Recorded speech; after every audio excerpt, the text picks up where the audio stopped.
How you doing? Sam, are you going to that ribbon cutting tomorrow? Thank you. I'm not too sure. The one on University at the new healthcare. I might if I can. I've got a lot of work to do this week. Been out of town, so if I can cut away, I will. Because from You? last meeting, Yeah, I plan on going. I'll just see. I want to try to get together with you sometime, for just a few minutes. Yeah, that's So maybe we can do something for a coffee. Let's talk maybe like around 11 o'clock yeah. and We'll then see try to what. get together tomorrow. and it's like I'm trying to run away from it.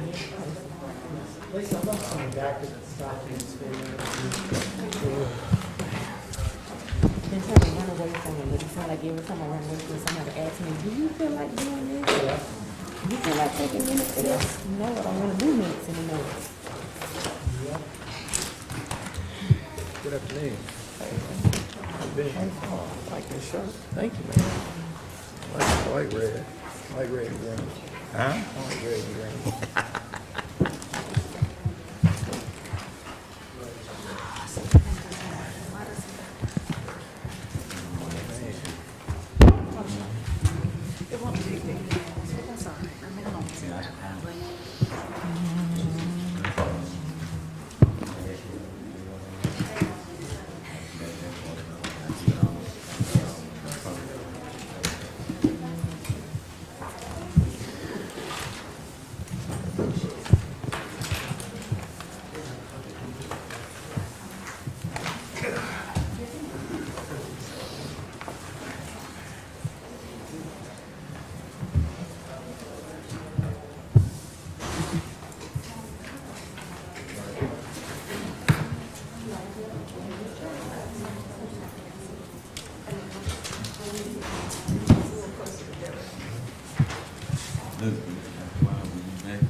I leave that by the end of the meeting.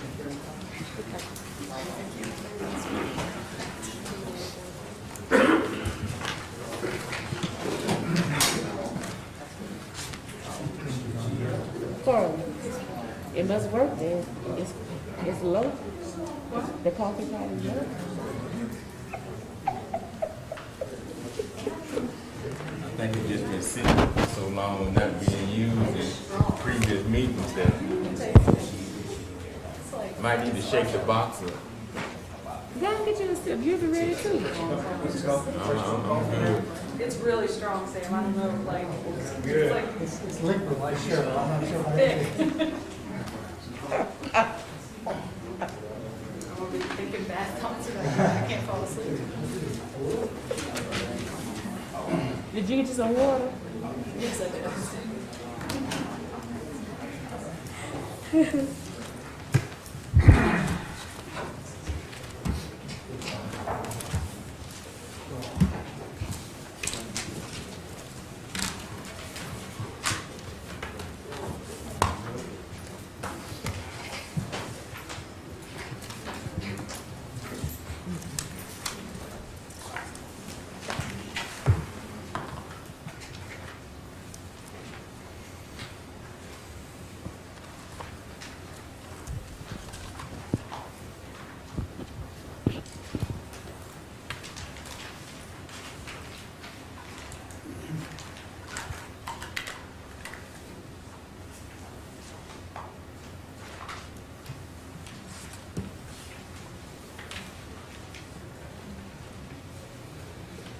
You ain't gonna be asking no questions tonight, huh? Let me ask you this now. Asking all those questions. Huh? Soon. Yeah, well. I already talked to my boss, so I'm okay.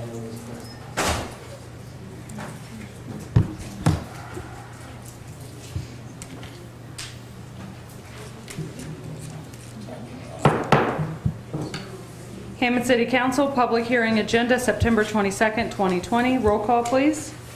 Councilman Leon, Present. Councilman Andrews, Present. Councilwoman Gonzalez, Present. Councilman DiVittorio, Present. Councilman Wells. Present. public hearing. Just a reminder, I will check with YouTube for any comments before closing public comment. Number 1, an ordinance to adopt the following adjusted millage rates, and they are hereby levied upon the dollar of the assessed valuation of all property subject to ad valorem taxation within said corporate limits of the City of Hammond for the year 2020 for the purpose of raising revenue, and they're set forth in the agenda. Lacey. You have before you 2 ordinances that are related. This is a reassessment year. It happens every 4 years, and it is an unusual occurrence. Because of that, there are several steps that we go through as a city to collect our current taxes and to then roll forward to the taxes that have been approved by the voters, the tax rates that have been approved by the voters. The first ordinance that we're going to vote on is what the assessor's office provides to us as the adjusted rates. Brady Sledge is here from the assessor's office to help answer any questions that you might have about this process, but in general we have the assessor provides us millage rates that basically balance out and are revenue neutral. Then we will use the second ordinance to roll forward to the adjusted tax, to the tax rates that have been approved by the voters. If there are any questions, I'll be happy to take those, or Brady's here too. Okay. Any questions from the council? Anyone here on this matter? Anyone on YouTube? No?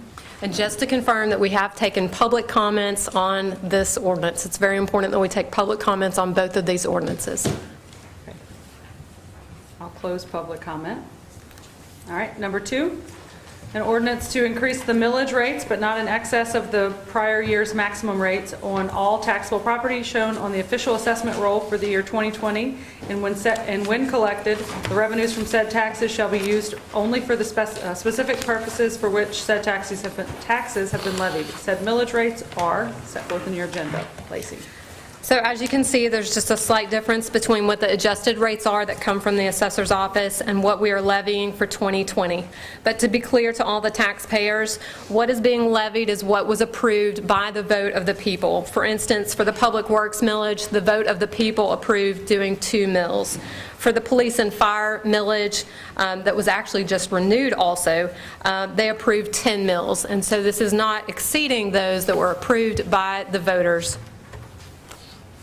Any questions by the council? Anyone here on this matter? Public comment? Anyone on YouTube? And again, just to affirm that we have taken public comments on both of these ordinances related to our millage rates. And I'll close public comment. Number 3, an ordinance to declare as surplus and authorize the sale of items listed below to sell on govdeals.com, and they're listed in your agenda. Jana. This is equipment that has been turned over by departments that is non-repairable, or the cost to repair far exceeds the cost of the value. We're asking council's approval to declare it as a surplus and be able to sell it on GovDeals. Any questions by the council? Anyone here on this matter? Anyone on YouTube? I'll close public comment. An ordinance to accept, number 4, an ordinance to accept permanent servitudes related to drainage improvements on Brandy Lane. A, Francis Ard, 406 Brandy Lane, Hammond, Louisiana, 70403. B, Louis and Angela Billiot, 408 Brandy Lane, Hammond, Louisiana. Lacey. We have met with both of these property owners. They have signed initial affidavits. They are granting to the city a temporary servitude during construction and a permanent servitude after construction for the installation of drainage infrastructure and to improve the whole Brandy Lane area for drainage overall. Questions or comments from the council? From the audience? From YouTube? I'll close public comment. Number 5, an ordinance regarding use of the Hammond rail spur for a minimum fee of $350 per rail car. Lacey. This is something we have worked on for quite some time. It does end up being about $100 per per square mile of the rail spur. It's 3.5 miles long. So we're charging $350 for a round trip type. This is very similar to what other municipalities and ports, other places that may have their own rail service charge, and so we're aligned with those. We have also worked with these two businesses, knowing that they do bring a lot of commerce to the area and a lot of important jobs to our area. And in order to facilitate an easier transition into this, that both benefits the taxpayers but also recognizes those contributions made by the businesses to our community, we're proposing to introduce and start this fee February 1st of 2021, which will be at the conclusion of their fiscal year and the start of their new one, so they're not trying to absorb additional fees at the end of a difficult fiscal year with coronavirus and other things. When we collect money for this, will it be set in a designated fund, or have we thought about that yet? We have not discussed that. It will be shown in the budget as separate, and so it will be under revenues, but it will have its own line item, so that will have its own line item in our Munis accounting system. It will come in, and then we'll have represented in the streets department how we have been having, which is where our railroad maintenance is housed. So the revenue will be shown under the revenues, and the expense for railroad maintenance as a whole will be shown under the street department budget, like similar to how you've been having your budget. The new addition will be that revenue line in the revenue portion of the budget. Very good. So an additional amount of that would be put in place just for maintenance on the railroad track? Yes, well, this will actually go to supplement that maintenance. Right. Yeah, we don't know if it'll be a total revenue neutral yet. It'll take this first year of really seeing how many cars go through, how many end up paying the fee, all those kinds of things. And it won't be revenue neutral for this fiscal year since we're not implementing until February of this fiscal year. But for next year, we'll have a much better estimate by that point, and we'll be able to introduce that in the budget for next year. Lacey, whenever you're talking to other municipalities, they evaluate theirs every year as far as the fee.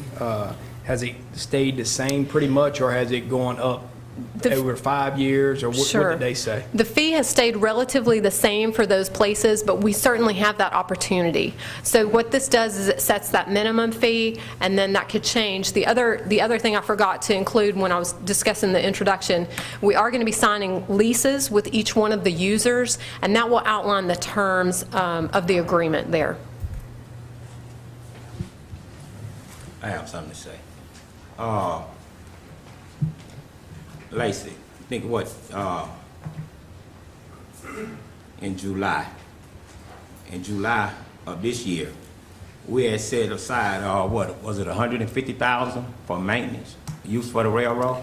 I think it's in the budget, and I could go pull that number. If you'll give me a few minutes, I could probably pull it up online. I don't know offhand what the railroad maintenance is. I do know that we cut about 100,000 when we did the final budget. So the final budget was cut by about 100,000 because I think we were trying to work out the details of this ordinance and see if this could help generate some revenue to go back into those areas. Okay, and I asked that question because I have it wrote down here. It was 150,000 we had set aside for that, but we ended up removing 100,000 from that, and it left $50,000 in the account to do the railroad. But from my math and what I look at, I'm estimating about 20 cars going back there per week. And in the process of 20 cars going back there per week, I come up with $7,000 a week. And in 4 weeks, I come up with $28,000. And in 12 months, I come up with $336,000 a year. And to me, this a plus because we sat there and did research and homework on this. But this is something that the city didn't want to do, that you were pushed to do it. And I just want to say thank you for being pushed to do it. So now we're looking at a plus that don't cost the taxpayers no money now. Now it's going to actually pay for itself. So we're going to see a plus at the rate that I did it at 20 cars going back there per week. I think that car number can vary per week, and so that's the important part, is I don't know that car number is exactly accurate, but we are hoping for a revenue boost in this area due to this fee being passed. This is something that we have been working on for actually 2 years, and it is something that was discussed, because what happened originally when we took the rail is that we received a very large federal grant, and we're able to rehab that rail. And so for many years it has been stable. It has not had the required maintenance. It required inspections, and that is what we have budgeted for in the past. It requires a monthly inspection. It requires some updating. But now the rail is of age where it is coming to disrepair, and it is a good way to move forward with this revenue proposition so that we can help offset those costs. Yeah, because last year, we gave away 85,000 to help repair it. The 85,000 was an emergency repair, yes, sir. Okay, so we gave away 85,000, which I think it was budgeted at 12,000 a year. And so I don't think it was budgeted at 12,000, but that would be awfully low, because that wouldn't even really cover the inspections monthly. But I know. Yeah. So that's what I read in the book. But no, I appreciate your work on it, though, because I think we've come to a good agreement about having this revenue proposition, and I know the council has wanted this, and the administration has wanted this too, and I think it's to benefit our community and to ensure that we can have this rail and have those businesses using the rail as we go forward. okay, no, what I was about to say, and we're gonna work on cutting me off for everybody. Don't cut me off, I'm not gonna cut nobody else off. What I was about to say, I thank you for the work that you put in it. You're welcome. Thank you. Anyone else on the council? Anyone here on this matter? YouTube? All right, I'll close public comment. Number 6, an ordinance to accept the rededication of a portion of Parker Boulevard right-of-way and acceptance of a 1-year performance bond letter of credit in the amount of $10,000 for the construction of an L turnaround at the north end of Parker Boulevard located at the intersection of a 19-foot alley in accordance with survey by Andrew N. Fowler dated 1/18/2020, recommended approval by the Planning Commission. Tracy Schlesy. Good afternoon, council. If you can hear me with this on. We're asking you to do 2 things tonight.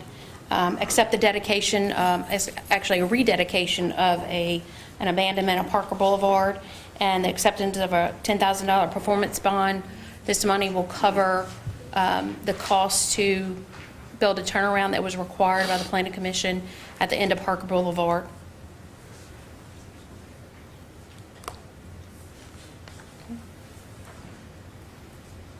Any questions from the council? Yeah.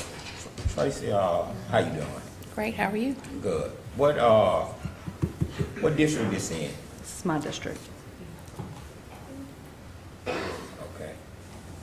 It's off Old Covington Highway, just past to the east of Range Road. Okay. That's the only question I had. If you recall, this is the subdivision, the Jamestown subdivision. They wanted to divide it into a bunch of smaller lots, and they kept it where it is. It's right next to Forbes Farm, just for your recollection. Any other questions? Anyone here on this matter? YouTube? Nothing? All right, I'll close public comment. Thank you. Thank you, Tracy. Now we'll move into our regular session. Roll call, please. Councilman Leon. Present. Councilman Andrews. Present. Councilwoman Gonzalez. Present. Councilman DiVittorio. Present. Councilman Wells. Present. All right, I'll ask you to stand for our prayer and ask Councilman Andrews to please lead us in prayer. I ask that we take a moment of silence in reference to the U.S. Supreme Court Justice Ginsburg, who passed away.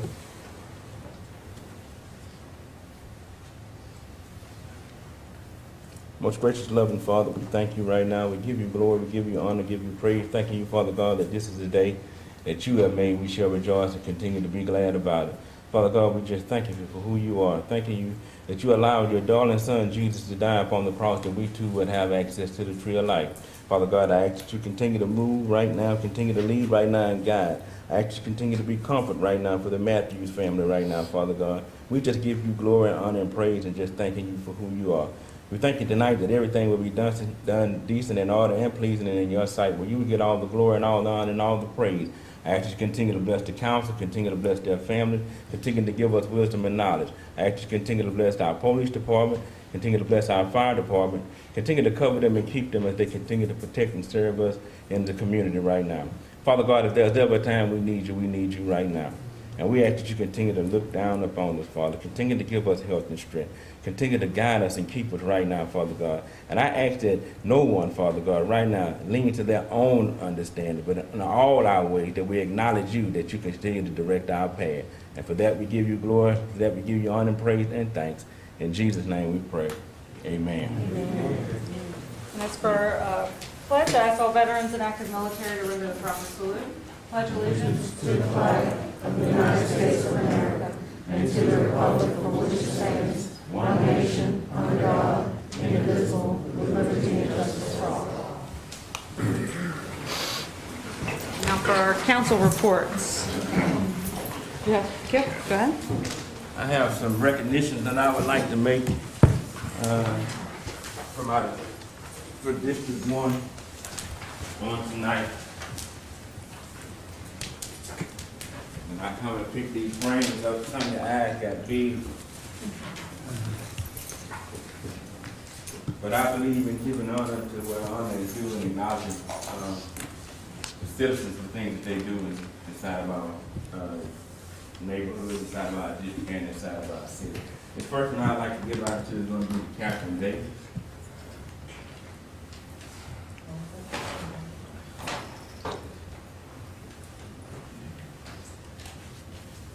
Now, it's not very often that you find young people that look outside of themselves to do something for someone else. And it's very touching because on tonight we're going to honor her, and this certificate states a certificate of outstanding leadership. This acknowledges that Catherine Davis, a District 1 resident for community service. Congratulations to Catherine Davis for serving and impacting her family and community by providing the community with food during the COVID-19 pandemic. We greatly appreciate you and your love for your community. Signed this day, September 27, 2020, Kip Andrews, Councilman of District 1. In other words, through all of this stuff that's been going on, she looked outside of herself and looked inside of her neighborhood to make a difference. So on tonight, we want to congratulate you and thank you.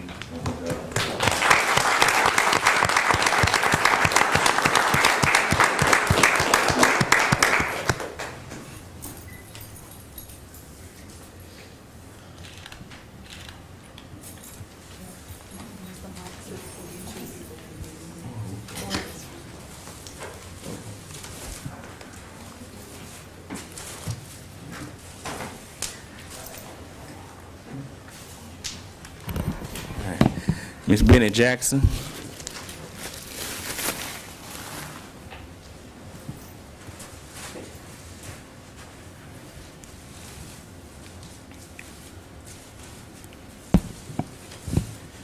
Ms. Bennett Jackson has been a resident of District 1 for 40 plus years. But on tonight, I wanted to acknowledge her. I did miss one of her celebrations a couple of months ago due to the fact of COVID. But tonight, we're going to make that right. This certificate of outstanding leadership, this acknowledges that Ms. Bennett Jackson, a member of the First Church of God in Christ, served as Church District number 12, Assistant District Missionary for 10 years, and District Missionary for 13 years. In 1978, she was employed by the Tangipahoa Parish School System as a food service manager at Hammond Junior High for over 30 years. Congratulations on serving and impacting your family, church, and community with such dedication. Signed September 22nd, 2020, Kip Andrews, Councilman, District 1.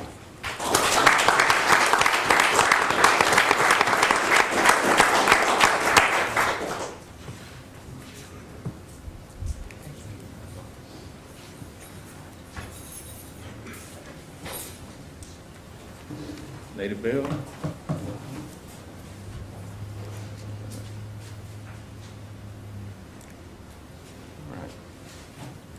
We're going to present Lady Bell tonight the certificate in honor of her husband, Pastor Donald Bell. The certificate of outstanding leadership. This acknowledges that Pastor Donald Bell, pastor of New Light World Outreach Center for over 28 years, a district resident for over 40 plus years, He was also employed at Southeastern University for 33 years. Congratulations to Pastor Donald Bell for serving and impacting his family, church, and community. We greatly appreciate his love for his church and community. He will always be in our memory for his dedication. Signed September 22nd, 2020, Kip Andrews, Councilman of District 1.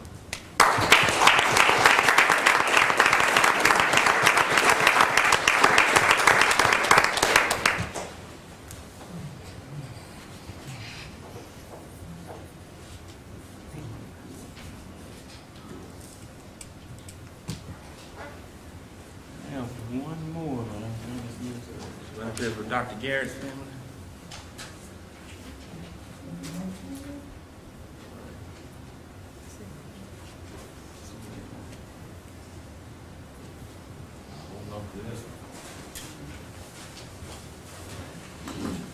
Also, on October the 3rd, in between the hours of 9 and 12, at the African American Heritage Center, we will do a voter registration drive on that day.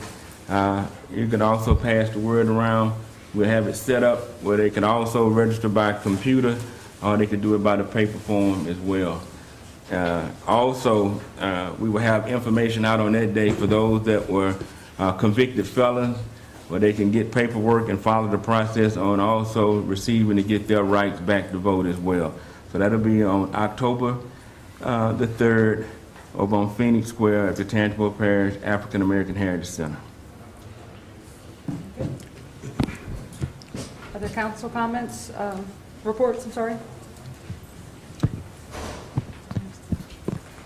You good? No, I'm good. Oh. Yeah. Thank you. Today, went to an introduction of racial sobriety introduction. I went there, and what they was talking about, the blacks, the whites, the Hispanic, and trying to mend a neighborhood, a community. And I thank God they had called me to come out, and because I see they had Carly's name on there, and they had my name on there as the city council. So I got a chance to go there, and a lot of information that was there. And in the process of me going there, I thank God that I got an opportunity to go there. And in the process of going there, it took me back in August. The film come out of the booking room incident. And it went downhill from there.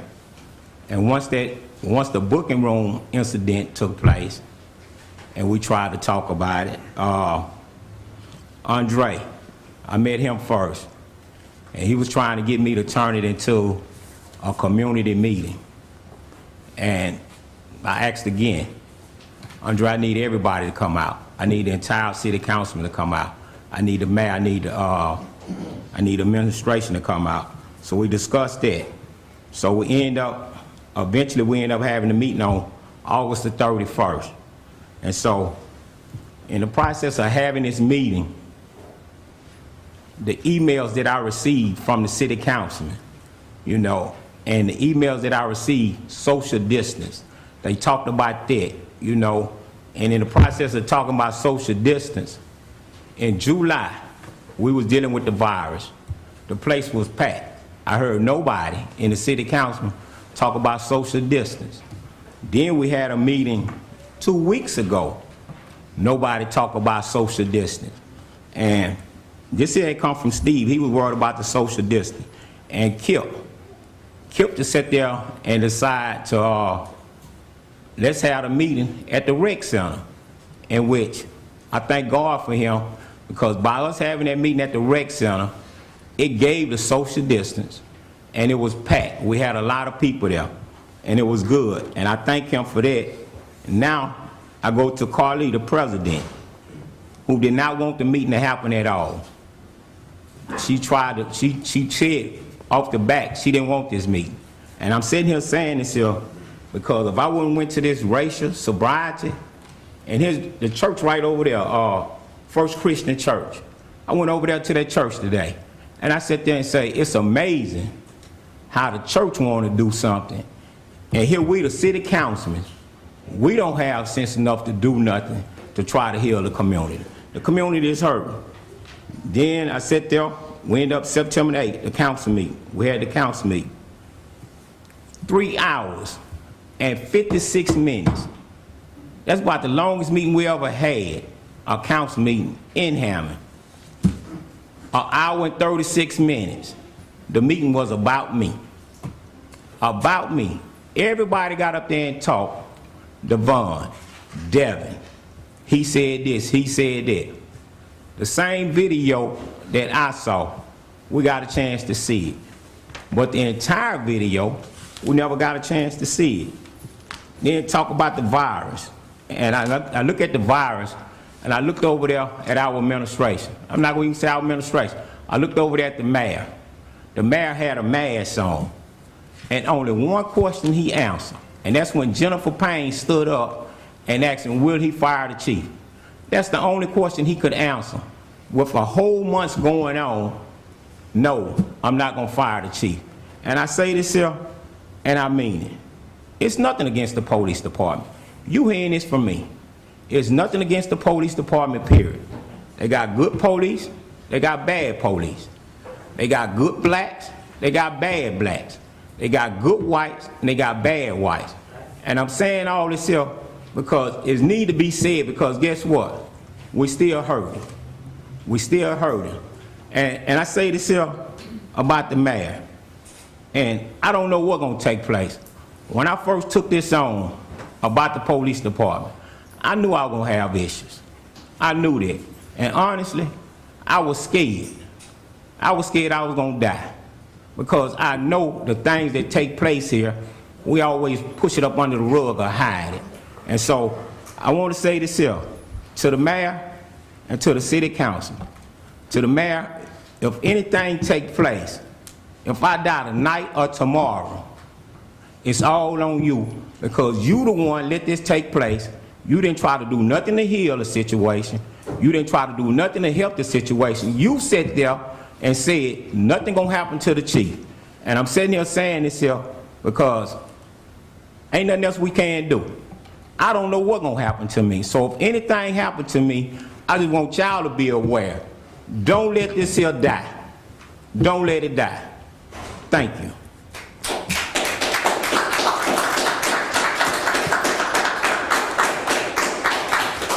I want to respond to the allegation that I didn't want the meeting to happen, and look, I'll make my email public. I just said that I was following the advice of council, which was not to have a special meeting, that it should be a town hall.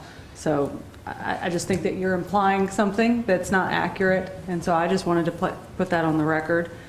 Also, wanted to remind people that there's just very few days left for the census. The census is incredibly important because it helps us get federal funds, which are your taxpayer dollars, for schools, hospitals, roads, infrastructure. The sewage treatment, the sewage rehab that we do in the city comes from a grant that can get funded from, your census responses. So please just tell everyone that just get the census, and it takes just a couple of minutes. We just need to have an accurate count for the state of Louisiana, and particularly for Tangipahoa Parish.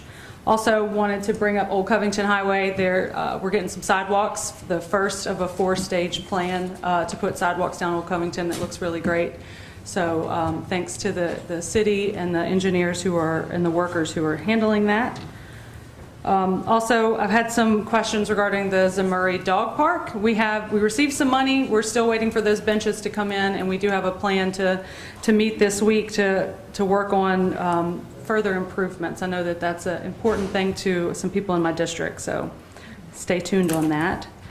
And then finally, I wanted to mention, during a lot of the recent meetings, we've had some people who've commented that the council acts like we don't talk to each other and have nothing to do with each other, and we could be working together better. And to that point, Steve actually had I thought a good idea of us having like a work session or something during the budget time. We have an all-day work session where we come together and it's on an agenda. It's open to the meeting, just open to the public, just like every meeting we have, where we can all get together and kind of talk about some things that are on an agenda and I put some things out, and I'm not sure that anyone else did. And so I made the suggestion of doing it this Thursday, and I haven't gotten responses from everyone. Devon did respond saying that he wasn't going to be available, but I just wanted to see if that date works for you guys, since we're here talking, and if it doesn't, we can maybe pick another date. Yeah, I think I told you it works for me. It's Okay. fine. Are you available? I got to Sam? check my schedule. I responded saying that it wasn't going to be a good time for certain days, and I Yeah, that was and I gave, last week, yeah, and I you gave said a all period. next Yeah, week. and then so I haven't. said the 24th. Yeah, and I've been out of town, so Okay. I'll get with y'all whenever I get around. So to when my you schedule. respond, if you could let me know what Yeah, I mean, day you know, or I don't lunch want works. to, I can't just, I mean, you had 2 weeks, Sam. I mean, Yeah, golly. I got you, Steve. We've had 2 years too, so you want to do it all of a sudden? It's got to happen now. Got to start some point. Well, No, I'm good. not saying you got to do it tonight. Well. What I'm saying is, you know, we set something up. If you I can't make it, appreciate that's your fine. thought, Steve. And then let's set Thank it up you. again, you know? Good Are you deal. And I'll let you know, and I'll available respond to you in Thursday? email. What time we were looking We were at? just like noon. If it's not, we can pick another date, that's Yeah. fine. We just need to make sure we're responding and all on the same I page. probably can make it work. I wanted to ask a question real quick about the old Covenant sidewalks. I remember a while back, we made a comment about getting a road study done on Old Covenant, see if it was able to possibly consider expansion on the width, since it's very narrow. I don't know what's went on with that, and if anybody did anything with getting it to the right department to get a study done. And if we put the sidewalks on, I want to make sure we expanded it. If we're not going to go right on top of the sidewalks that we just installed, do we have enough room if it gets approved for expansion? Does anybody know anything about that? We did talk to the Regional Planning Commission out of New Orleans about funding that project. We also need cooperation from the parish about doing so, and so we have not yet come to a consensus about the scope and boundaries of that project.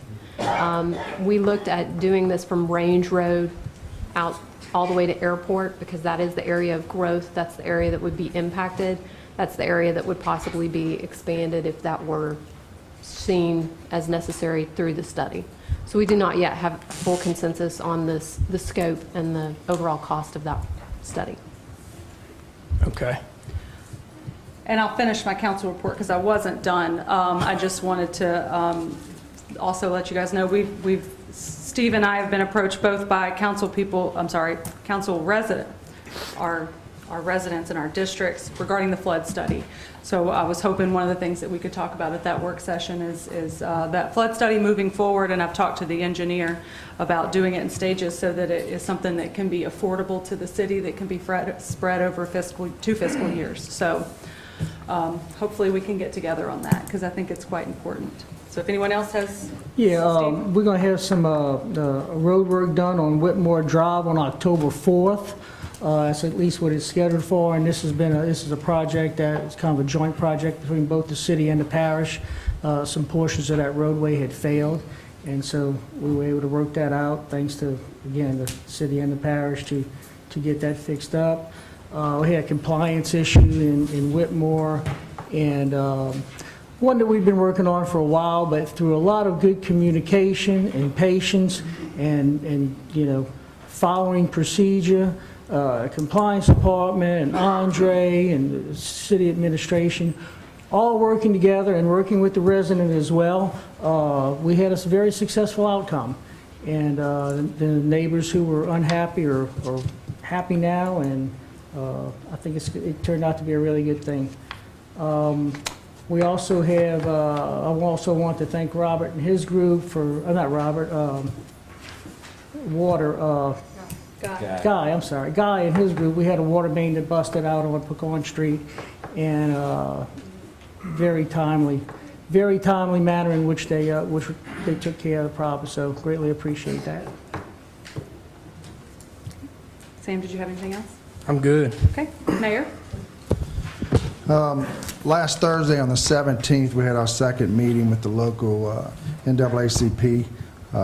At this particular meeting, we had Mike McClanahan, who's a state rep for NAACP, that attended. We thought it was successful. We heard and received a lot of concerns of the community. Devon's right, the community is hurting. We understand that this change that's necessary, and we plan on working together with the NAACP and the community to make that happen. As I said, it was a good meeting, second meeting, and we look forward to moving on to the next meeting to start trying to get some things done for the community and our police department as well. Carly, thank you for mentioning the census. It's very important. If anyone hasn't filled out the population census, we need it done by the end of the month. You can go on www.2020census.gov. This helps us out with a lot of grant money, free government money to help us with programs. Also here tonight, we have Pamela Lightfoot with CRS program, flood, FEMA program, and I'll let you get up and explain your video and what this has to do with the city and how it can help us in the process as well. Good evening. Thank you for having me today. My name is Pam Lightfoot, and I work in the State Coordinator's Office for the National Flood Insurance Program, and I am the State CRS Program Manager. And tonight I just have a brief little PowerPoint to go over with just a little brief rundown on it. The basics of the NFIP is that it is a voluntary program within the NFIP, and it provides reduced flood insurance premiums where you go above and beyond the minimum requirements, and it is administered by Insurance Service Office, which they call ISO. Can you pull the mic just Oh, I'm towards you? sorry. It's just for the people who are on the computer. Okay, I didn't realize. Is that good? Is Yeah, that better? fine. Okay. Shall I start over or just keep You're going? fine. No, keep going. Good deal. Thank you. Okay, great. Thanks. Oh, let me go here. There we go. And the goals of the program is to reduce and avoid flood damage to insurable properties. It is to strengthen and support the insurance aspects of the NFIP and to foster comprehensive floodplain management. And this is a chart of your different classes that you have. It's class 1 through 10, and actually at 10, you're not in the program. And the points that you need to get to each class, and the percent savings discounts on your premiums for each class. That's what this is. This is a list of all of our communities within the state that participate in CRS. It's only 41 communities, but these 41 communities make up 80% of the state's insurance policies and premiums. And here's just a little chart telling you we've got like 12 Class 9 communities, we got 18 Class 8s, 8 Class 7s, 2 Class 6s, and 1 Class 5 here in Louisiana. Now the benefits of the program: the money stays in the community, the insurance savings offsets the cost, you have improved flood protection, incentive to keep implementing, and the public information builds constituency.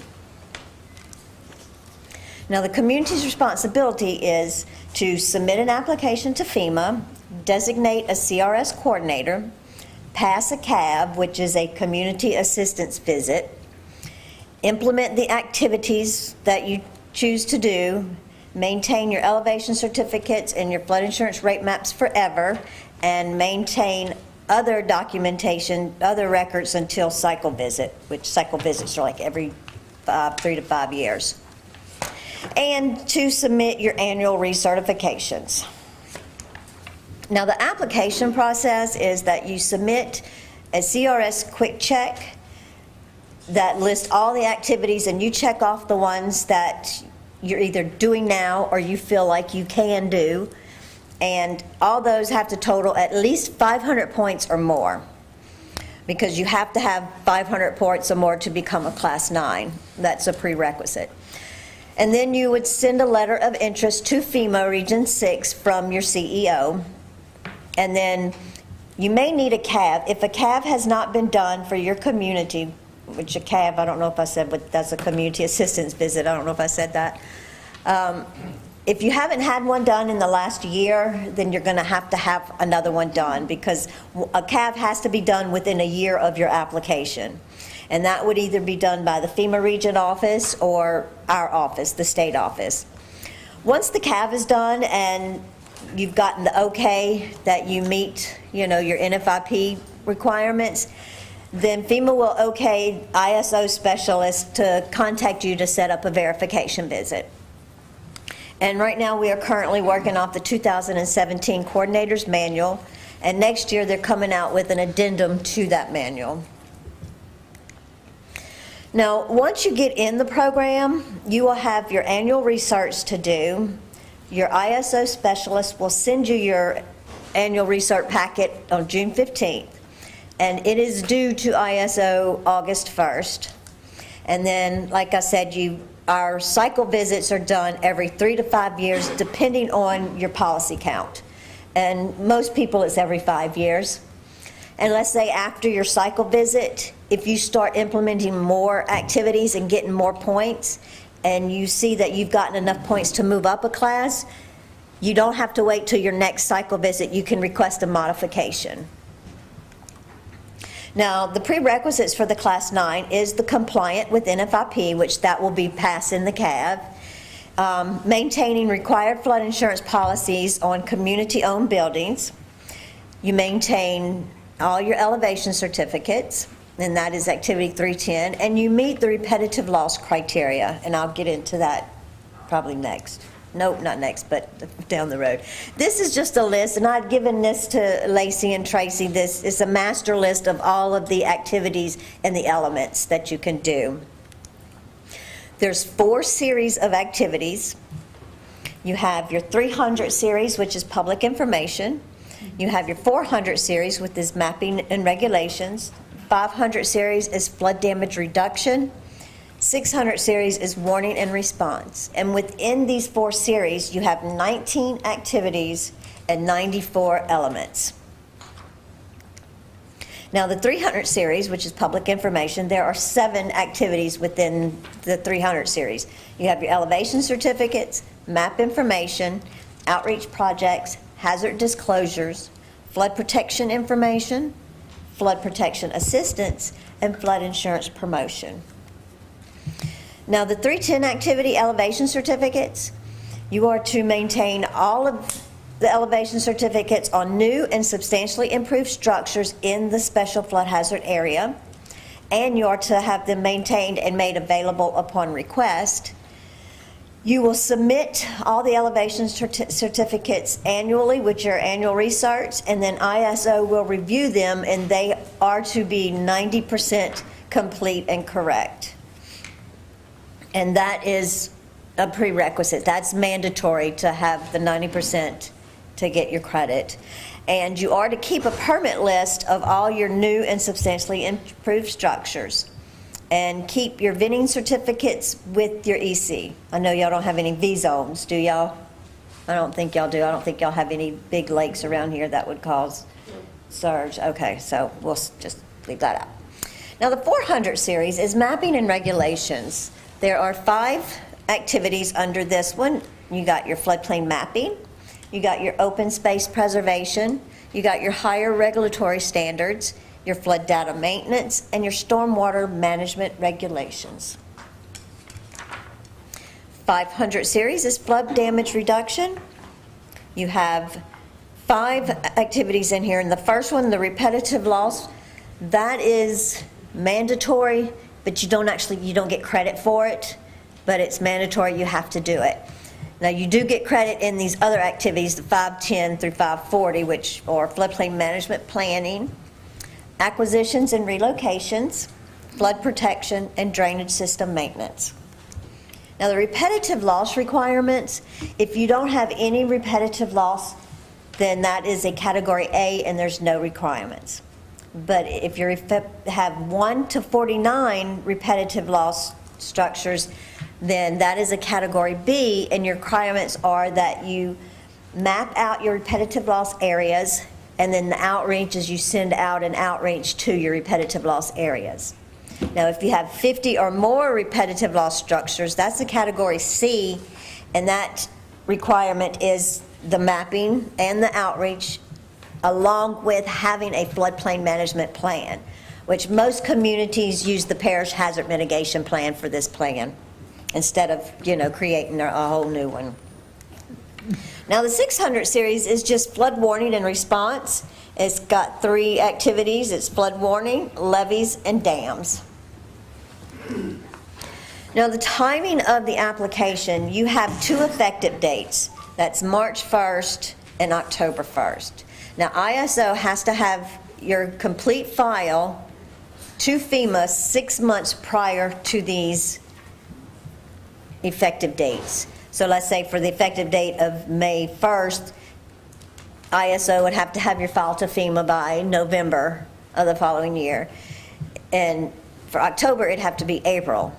So let's say if you submit it in March, then it's not going to be till the October 1st effective date. And this is the CRS Resources website. That's crsresources.org. This is the website where you can download your coordinator's manual. And it also has tabs for each series where you can click on those tabs and get information about the activities within those tabs. And like I said, there's the resources.org website, and that's all I have. Anybody got questions? So we good? Okay, thank you so much. Thank you for coming. No problem. I appreciate having me.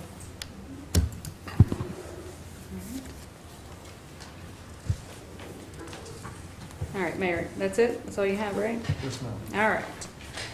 So for our minutes, September 9th, 2020, there was a question on YouTube for that. It was from Tracy Wells, 610 Mooney Avenue. Questions for the council. When they get to the minutes from September 8th, the minutes read that the meeting was adjourned and then reopened to reconsider an item that was tabled. The YouTube feed had ended. Before the public could ask questions, 1, is this a violation of the meetings law? 2, don't you have to take a vote of the council before you move something from the table, before the final vote? Anyone? So someone came up and asked us to reconsider it, and Andre, we talked about it, and Andre gave us the procedure on how to do that, and we took a vote on it, and it failed. Okay. That's basically it. Okay. Okay. Now, as to our minutes, I need a motion, please. Make a motion that we accept September the 9th, 2020 council minutes. September 8th? I'm sorry? It's the Is it 8th. 8th? The 8th, okay. September 8th. September the 8th, excuse me, they got 9th on here. All right, typographic error. Yeah. I make a motion that we accept our September the 8th, 2020 council minutes for that meeting. Second. She said we didn't allow for public comment. I guess on that. I'm sorry. I guess. Sir, before we have a vote, is there any other public comment on our minutes? All right. Was that pertaining to the comments on the meeting after the meeting, when it was reopened, or? So someone asked What she said was that it was tabled and then it came back and you all tried to reopen it, so, but it wasn't a public discussion on the second meeting that you all tried to have. Is that what I'm hearing? No, there wasn't a second meeting. Someone made a motion, I made a motion to reopen because someone asked us to reconsider. We voted on it, it didn't get reopened, so we never voted on that. There was no additional meeting. The YouTube feed did stop because he stopped it. Yeah, so what she's saying is there wasn't an open comment on the second one that you all voted on. There were people here, so they could have commented. It was open, the meeting was open, it was just not streaming on YouTube at the time. She's saying that the council did not allow for public comment during the reconsideration. That's what I'm saying. So Andre, so after a meeting's adjourned, you can reopen it after everybody pretty much left and the topic has already been voted on. You can come back and bring somebody from the public can come bring it back and just get put on the, I guess, agenda, I guess, to re-vote on that? I mean, you can just, It's up to the council. I mean, the YouTube, we weren't aware of a YouTube stream leaving, but that all came up right at the end of the meeting, and the council decided that it would not reopen it, would not reopen the meeting. Well, the meeting was reopened. No, it was, you didn't vote to do that. So how do you vote on something if the meeting's already adjourned? We already voted to adjourn, cancel the meeting, and then a vote was brought back up that was already voted on earlier. The So vote- there was a vote call on here on a council at that point in time. It was not reopened because the council decided not to reopen it. But it just said that it was voted on. Right. There was a vote that was taken, so there, I mean, a meeting would have to be open if you're voting, correct? Not unless you're voting to open the You're meeting. voting to open a There was a meeting. vote on a topic Yes. that night, Yes. okay? So you're able to vote outside of a meeting? Because if not, why It was- it was- were we even voting if it was already adjourned? It was an item that was on the agenda. Yeah, So it was on the agenda.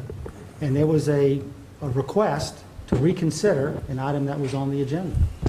And the council decided by a motion and a second, or basically the motion failed, so there was no action taken. well, there was a vote that was taken Yes. after, yeah. Yes. Okay. And there was only it was a motion and a second to reopen the meeting. Yes. So you only need a motion and a second to reopen a meeting. Yes, it was not reopened. You need a So why motion, would a we second, vote? and a You voted- majority you vote. And a voted not to vote, and a reopen. vote to reopen.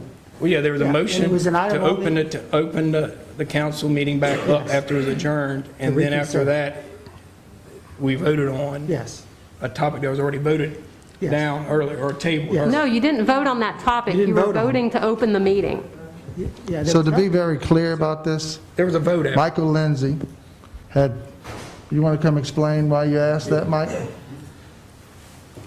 This is the individual who asked for the meeting to be reopened because, Reading, I asked to reopen the meeting, I was sitting right here, I think Lacey might have been the last one here. He tried to get his I was trying attention to get, before the before you meeting was closed the meeting, I closed. was trying to, but you closed it so fast. Right. You know, to give me a chance to come up here and say what I had to say. You know, so that's where the little mix-up come in at, you know, just, I mean, everything was done on good faith, but like I said, when she left, you closed, you thought she was the last person, but I was sitting here waiting, I was sitting over there and I moved right here, waiting for Lacey to finish doing what she had to do, and then I just wanted to get my time in. Yeah, so it's my fault. I closed the meeting too Too soon. fast, right. Okay, I have a question. Okay. On the agenda, I don't think it was on the agenda, because I'm talking about we had passed that. And then you come up here saying something. It's nothing against what you did. I'm talking about as the councilman. We supposed to know what we can do and what we don't supposed to do. So when I had that special meeting, they told me to stick to the agenda. Stick to the agenda. Don't let nobody get off the question. So here they let you get off the agenda and let you come up with a question that should have never been asked at that time. That was going on. You didn't do nothing wrong. The councilman, they didn't do what was right, because it shouldn't have been done. And I sat there and told Tanya, biggest day, that I was gone. So if I would have knew they were going to have another meeting, I would have never left. But you left before the meeting, they were still doing other topics. Yeah, You was already gone. I know. You didn't do nothing wrong, but I had to go home. And so what I'm saying is, But basically though, what I was doing was, it was already, had been talked about, but it wasn't like I was talking about something that happened last week, or the last time y'all had a meeting. It was something that was going on at that time, you know, and I was just, maybe y'all might have had a change of heart, you know, so I was just trying to get the call for the police department, you know, and because, to be honest, I want the council to realize, I work with the fire department, and police department, them cars rotate every day, non-stop. They chances, I know I heard rumors, you know, something about car wrecks and all that. They chances, they gonna have wrecks because they continuously moving. The fire department, we sit there and wait for a call to come into 911. We might get 15 calls. We might get 2 calls. The trucks don't move as much as the police department cars move. And the cars, like, never stop, non-stop. I mean, every year, I mean, it's continuous. So their chances are gonna be high, you know. Like I said, back with the fire department, our chances are gonna be lower because we don't move as much as they move.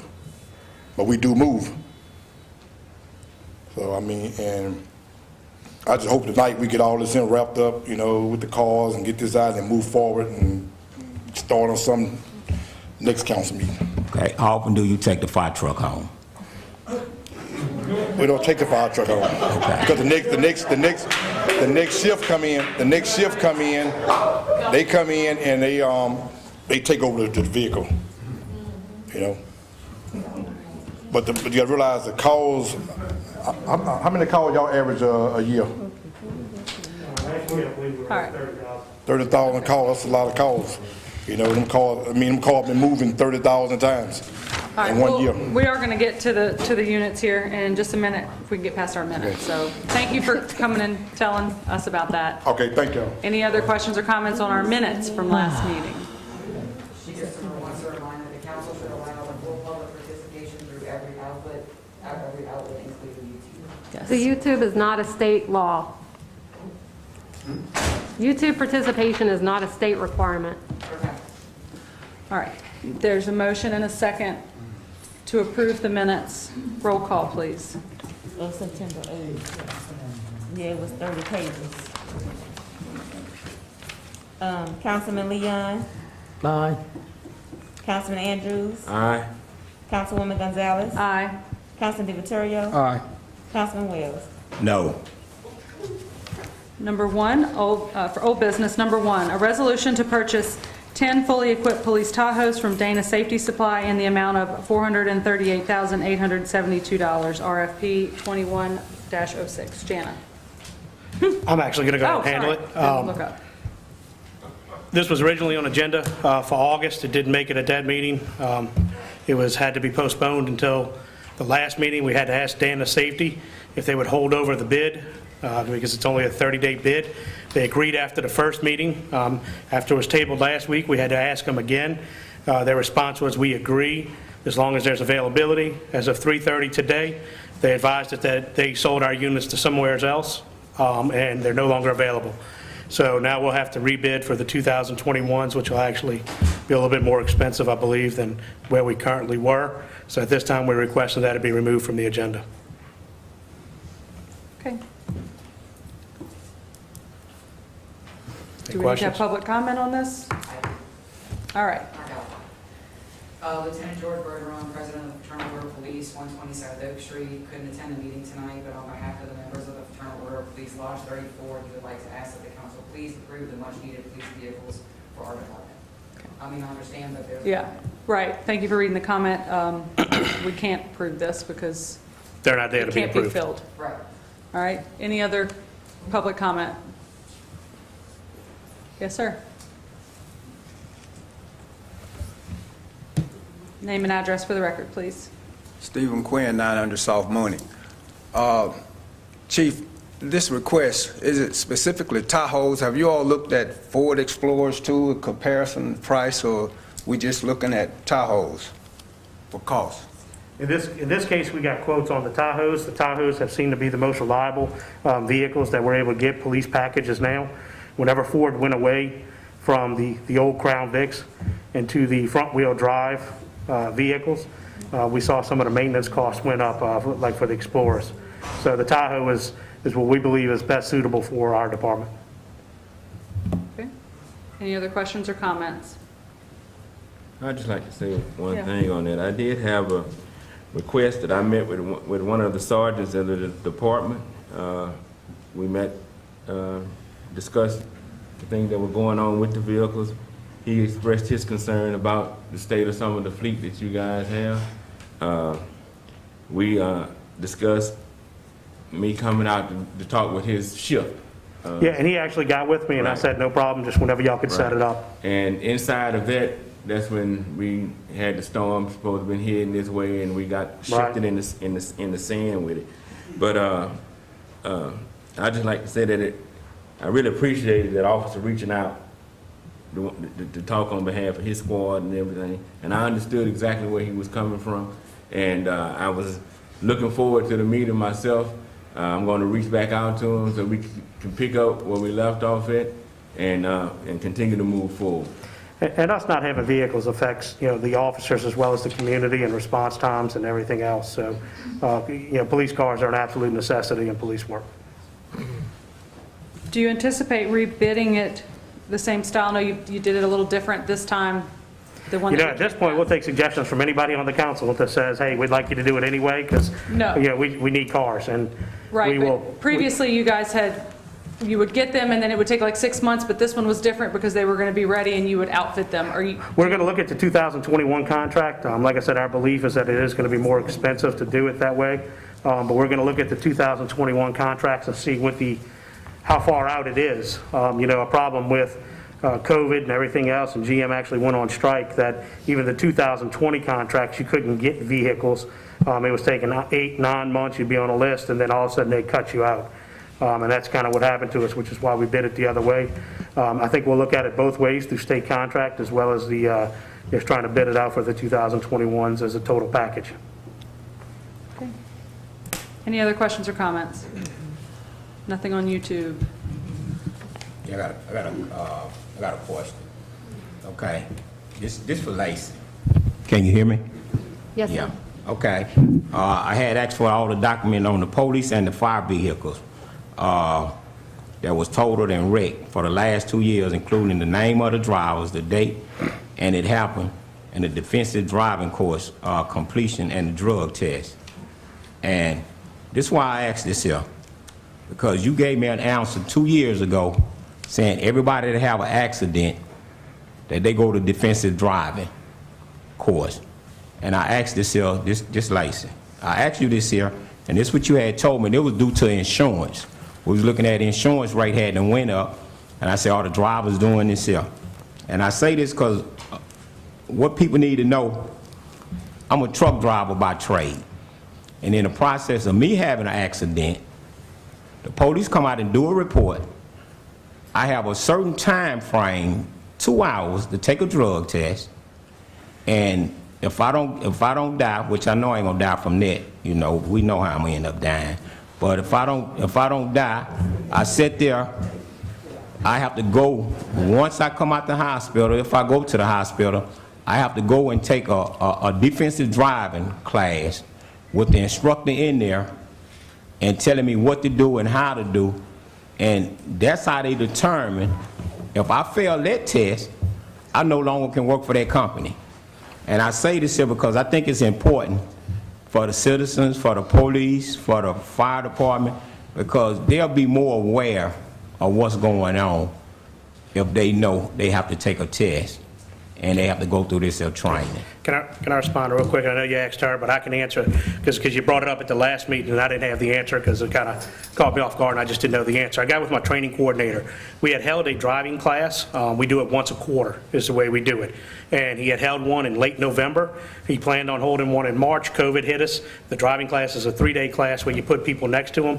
We actually have people in that class right now, and it'll continue for every quarter.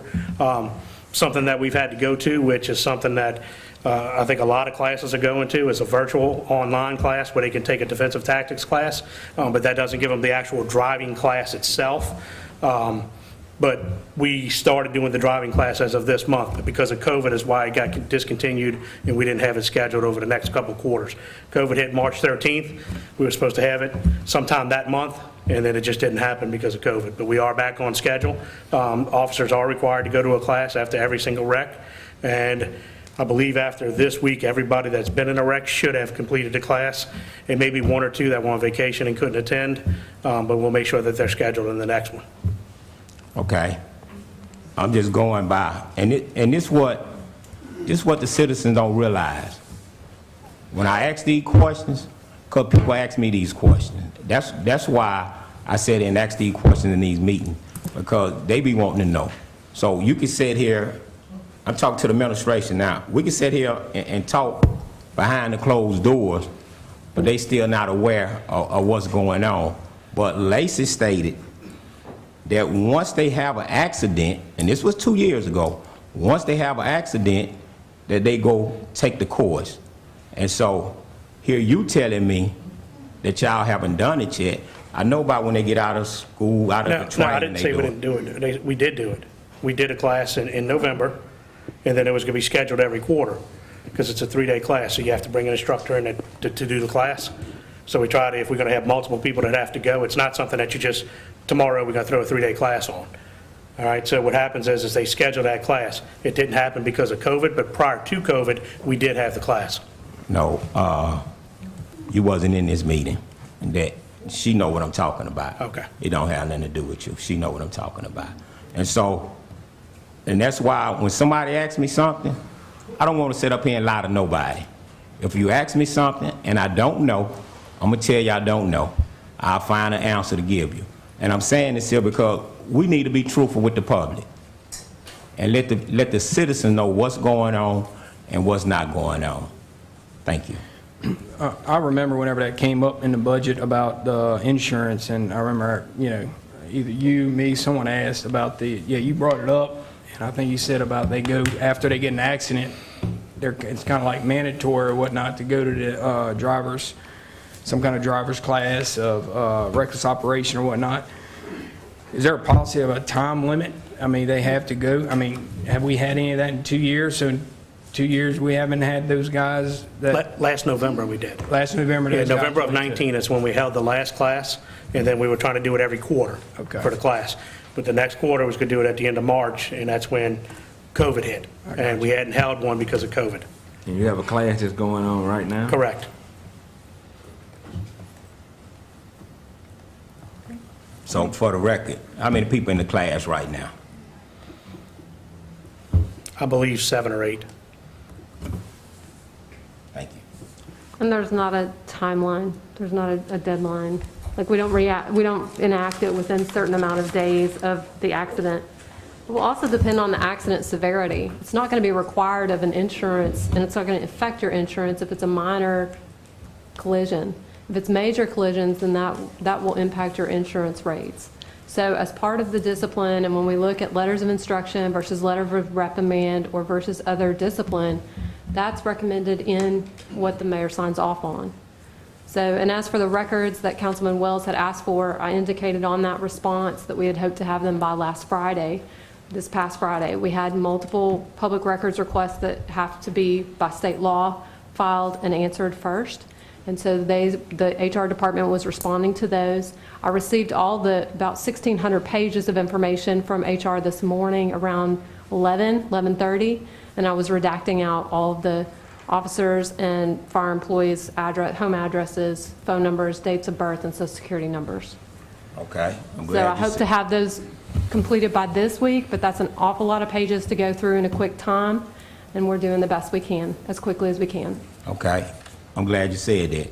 So when you give me them, you say 1,600 pages? I think it's about that many. I know it's a box, Okay. and it was about halfway full. Okay, so when you give me them 1,600 pages,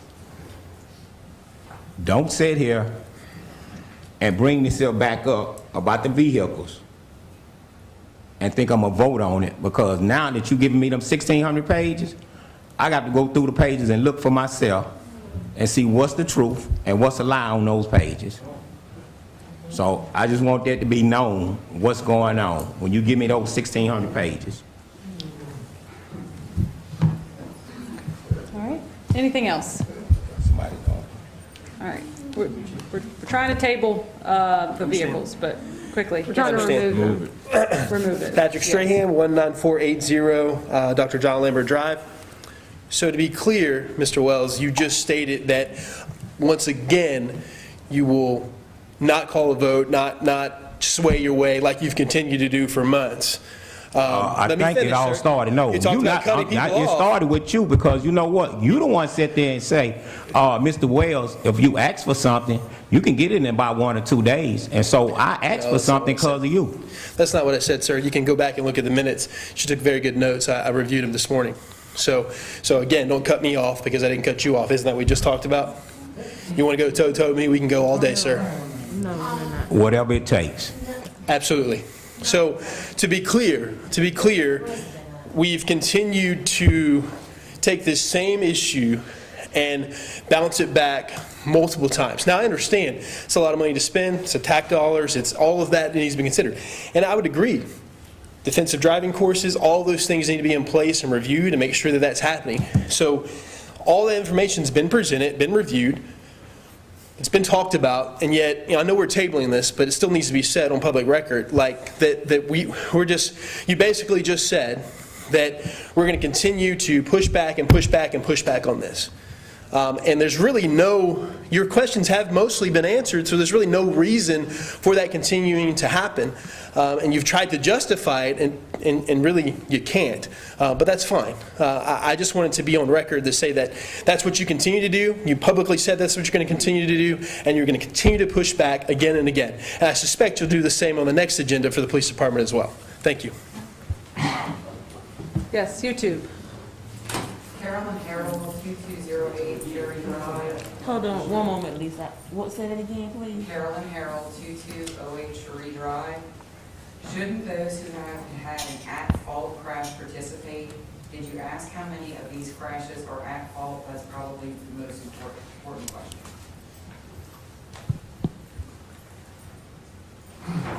Okay, I don't know. You know the answer to that? Somebody want to answer that? I mean, do we know? I'm not finished compiling all that information. We always look into each accident to see who's at fault. Generally, it entails a lawsuit if we're at fault, and that's part of the process of reviewing the accident itself. Okay, thank you. Yes, sir. Stephen Quinn, 900 Mooney. I think the item was tabled, and I believe it's getting kind of personal. It appears to be a friendship thing. I learned something from Mayor Pete, and that is personal relationship and city relationship. Personal relationships mean a lot to you. A relationship to the city comes second. And it seems to divide the city because we have members right now that's taking sides. I don't know if you're aware that outside this last council meeting there was personal jousting amongst people, citizens of this city, for taking sides. There has to be a healing, and it's going to have to start with this council first, because we have people picking sides. The meeting can't go on like this. It was tabled, and I will be clear, Devon is my personal friend. I grew up with him, and I'm not taking side. Right is right. I served in the United States Army Corps of Engineers. I'm a veteran. I fought for this country for rights. And it seems to be getting too personal here, and no one's taking accountability for what's right. We need to do something. Thank you. This is being removed, actually. It's not being tabled, right, because there's no cars? Yeah. Is that Correct. right? And Being removed? Being All right. removed, but we can't vote on it until all public comment is had. Yes, sir. Name and address, please. George Tucker, 44019 Falls Farm Drive, Hammond. I've sat and I've listened, and I'm hearing some very concerning discourse, and I'm hearing a lot of half answers. I'm just here just for clarity for myself, because I understand how it all works, and I can appreciate everybody taking positions. But there's a question asked as to something was supposed to be requested 2 years ago about the names, the date of accidents, whether there were defensive driving classes taken, not whether, and I think he wasn't talking about an inner office, something where the police department puts together its own program, and whether there was a drug test taken. And there's a whole lot of conversation, we didn't get to the drug test part. So, I think there are a lot of people here that are starting to get a little, may not be able to express what they want to say, but they know what they want to hear. It's just disclosure, full disclosure, transparency. I didn't come here to try to pull this apart, but it doesn't take a lot. We're looking at city council people going after each other over getting together and eating or whatever this conversation was about. We got some real issues going on here. These are the same issues I've been coming to people personally to try to have a conversation, and we're at this point now where it seems like there's a city versus the police department. but I tried to warn it was going to get here. You know, all I'm asking us to do is, if there is an answer, give a complete answer. You know, everybody's defending their positions and nobody's really informing the public of anything in detail.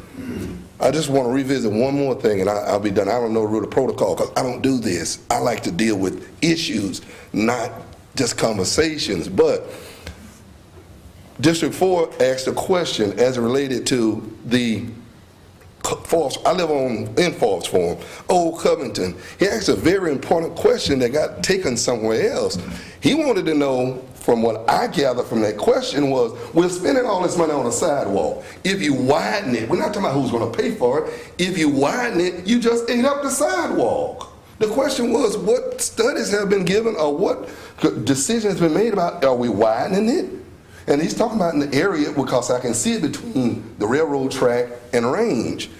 Well, I don't think there's been a complete discussion as to whether this sidewalk is supposed to go from the railroad track out to where. I mean, because we're sitting here now and I can understand money's already been spent and there are really no answers on whether this ain't gonna be broken up. You know, this money is not falling off trees, especially if the police department is asking for money. And we got sidewalks being built that might get torn up to have a street made over them. You know, I think that the community is getting put into a fight that they don't really have a dog in. You know, they don't control how the money goes. And it seems like the people that do control it just want to argue over it. I'm done. I mean, I just hope we can come together because I'm not going anywhere. I'll be here in Hammond. And after I see what's happening, I really need to come to these meetings because, Andre, we got to do better than this. I mean, this is ridiculous. Mr. Tucker, I agree with you 100%. One, we do need some healing. Two, we need to come together to work for the common cause. Really? And it's about the citizens of Hammond. It's about the people that live in Hammond. That's what it's all about. We all need police vehicles. We all need the police to have these vehicles. We all need it. However, these are the police officers' vehicles. They don't make you the king of the world and you can go out here and do whatever you want to people because you got a car and a gun. I mean, it's just all of it. It's all a problem. You know, it's a group of people that want the police to have the cars and the guns and the tasers and the shoot and mace and do all of this to protect property. Then there's those who need protection that get treated like property. I mean, it's just too much. And I'm not speaking for what I think. You know, I do this type of work. Andre, no, we have cases where I've sued the city for brutality. And this is why we have to get into a joust all the time. I love police, but they're police officers. And we do need them to have adequate transportation and everything, but to protect and serve, not to arrest and harass. That's right. And again, Mr. Tucker, I agree with you 100%. And the thing about some of this is to get accuracy on just what's what. I understand we just passed the tax for the meals tax that goes for the police vehicles, that goes for firemen vehicles. I understand all of that. But the thing about it is, it's still taxpayers' money exactly. at the end of the day. Exactly. And when I took my hand off of that Bible on January the 8th, standing right there, I gave an oath to make sure that I would be doing the right thing when it come down to the taxpayers' money. And that's part of the thing, just being able to see where we are losing money in these areas, and even with, like we've been talking about with this insurance stuff for the last 2 years. But see, my concern is there was a direct question from a member. I got that. That there is no answer. There's just a response. I got that. But it's not an answer because, there is a sidewalk that is being constructed and everybody's jumping around, cheering and celebrating. And he's like, wait a minute, wasn't there a conversation about broadening the street? Well, we don't really know. Well, what if it passes? So what was it concrete for? Somebody who chose a certain campaign? I mean, somebody wanted it, but the city can't afford it. Not before these trucks. Anyway. May I address the sidewalk question, since that's been raised a few times? Yes, ma'am. So the sidewalk that is proposed is in much later phases that goes past Range Roads. It's much later years. It's not this year. It's not the current construction. The current construction is a very small segment that is right there by the nursing home on Old Covington. That section has been approved for this fiscal year. That section is going forward. The drainage work and everything else, I understand what he's saying, and I agree with that. What we're trying to find is consensus with the parish on the Old Covington Road traffic study. The majority of Old Covington Road between Range and Airport is actually in the parish's jurisdiction, not the city's. So we have to have their buy-in on that project. We can't fund that all as a city. That would not be responsible to the taxpayers. Some of it, though, I think, because some of it's annexed into the city, so how does that work? We can't- Because Forest that's- Farms annexed in, that's past Range. Correct, but there's It's no actually sense. past Forest Farm, it's right past There's- Forest Farm. Yeah. That's not all the city's roadway. Yeah. What I'm saying is there's no sense in doing a traffic study just from like Forbes Farms or Covington Ridge to Range, just the city's portion. The traffic study actually has to impact all the way from Range to Airport because it has to show that full flow of what's going on in that corridor. Got you, but his concern, I understand about what has to happen. The concern is, let's say that it happens, and they say that there's a need for it to be all the way up to Railroad Avenue. That's not likely to happen. Okay, so this Because right that now part, is- that part is already built out and already established. Okay. So what they're looking at would be further down where the development is increasing to improve traffic safety and overall flow. And so the study most likely would take between Range and Airport and focus on that area of development. And what is the utility of a sidewalk there? The Like, utility of a sidewalk over just by the running from- nursing home where it's running? From it's right past the nursing home, and doesn't it start before that It's right, yes. and comes down? I'm saying, what is the utility? I understand the nursing home is there, but I'll address that. It was directly, that was requested by people in my district, quite a few people, hold on, let me finish, who had a big concern with people who, particularly nursing home residents, who were taking their wheelchairs and driving down Old Covington Highway, and people walking from the nursing home and then Chestnut and I think Cherry to get to the dollar store. And it was just a huge concern. When I had an infrastructure meeting right after I was elected, that was actually the #1 thing that people who came to my meeting and gave their opinions said, we really, really need this. I spoke to the engineers at least 3 times to say, hey, if we're gonna one day widen Old Covington, is this gonna potentially have to all get dug up? And they said, no, we can do it. This is the way it's designed right now will work with whatever we can do with Old Covington in the future. So that's why we move forward with it. okay, so they're just building a sidewalk from Chestnut, Chestnut to Range. Southwest Railroad. That's the I'm sorry, phase, Chestnut back to Southwest Railroad. yes, that's Yes, the right phase. now it's from Chestnut to, I think, Cypress, because we Yeah. can't cross the railroad until we get a permit for that. And how much is that costing for the sidewalk? I'm not to sure. It's expand? drainage too. Yeah, There's- three blocks. There's significant drainage issues over there, so it will address some of that as well. Okay, yeah, I'm just curious. I mean, this is my first meeting, and it's just like a jungle in here. I mean, everybody's pouncing on everybody. If they're not pouncing, they're sitting to watch somebody get whipped. I mean, come on, y'all, this is Hammond. This is like a small town. We acting like we're in New York. Come on. Next. Christine Monastery, 208 Camellia Avenue, Hammond, Louisiana. I first want to say that I'm glad that you clarified that your district, your people asked for the sidewalk, because that's going to drive home my point. Each one of these people speak for about 5,000 citizens. That's just a guesstimate. So when Mr. Wells speaks, it's not his voice. It's 5,000 approximately. Each one of them speak for someone else. So when people bring up questions on the board, they're speaking for the people of their district. We want the answers. We're asking. About 3 of these districts up here are in complete turmoil, and we all know why. And I hope that we come to some kind of resolution, peaceful resolution, and we can start healing this community. I've been here 51 years. It has never been this way.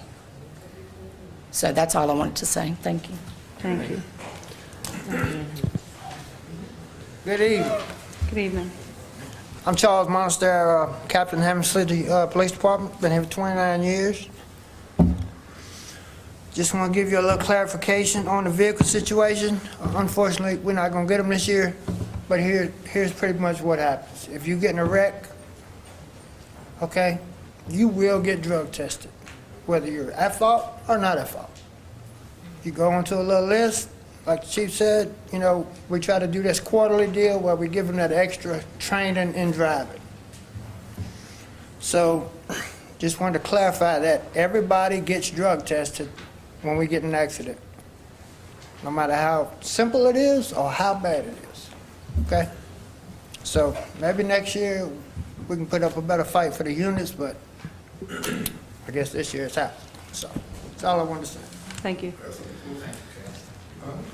I'll just say that there may be sometimes, like if it's a parked car and another driver is backing into the parked car, the driver who had the parked car is not going to get drug tested because they were not operating the vehicle. They were not the cause of the vehicle accident. So when we say all, I just want to be clear. Right. But no, you got to watch that now, because what if he parked on the sidewalk? So he parked in the wrong place, so let's watch how we do that. I think it's fair for everybody to take a drug test, whether they're in the right or the wrong, and everybody will be covered. Pam Palmer, 43502 Robinson Road. Just some clarification. You stated that your citizens asked you for the sidewalk, but she stated that it was already prior authorized. So what's the truth? No, whenever I was elected, we all came in at the same time, and I had an infrastructure meeting for District 2 where I had citizens who came, and that in that meeting, when we were planning for our 5-year capital outlay, that was when I got word from people who came to the meeting who requested this and said there was a big need for this. And so it's been it got budgeted that year. That's why we're working on it this year, and then there's phases where it's being budgeted for 4 years. Okay. Just needed some clarification. Yes.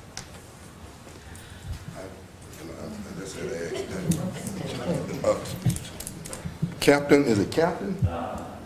Captain Monastery, not testified, said that they get drug tests. When? I mean, what is the time frame on the drug test? Right after the As soon as possibly, you know, if you get in a wreck and you're hurt, obviously we're gonna try to get you to the hospital. Okay. Then we're gonna give you that drug test as soon as we get you stabilized and you're able to give that drug test. I mean, like hours, like within 24 hours? No, this is done within an hour or two.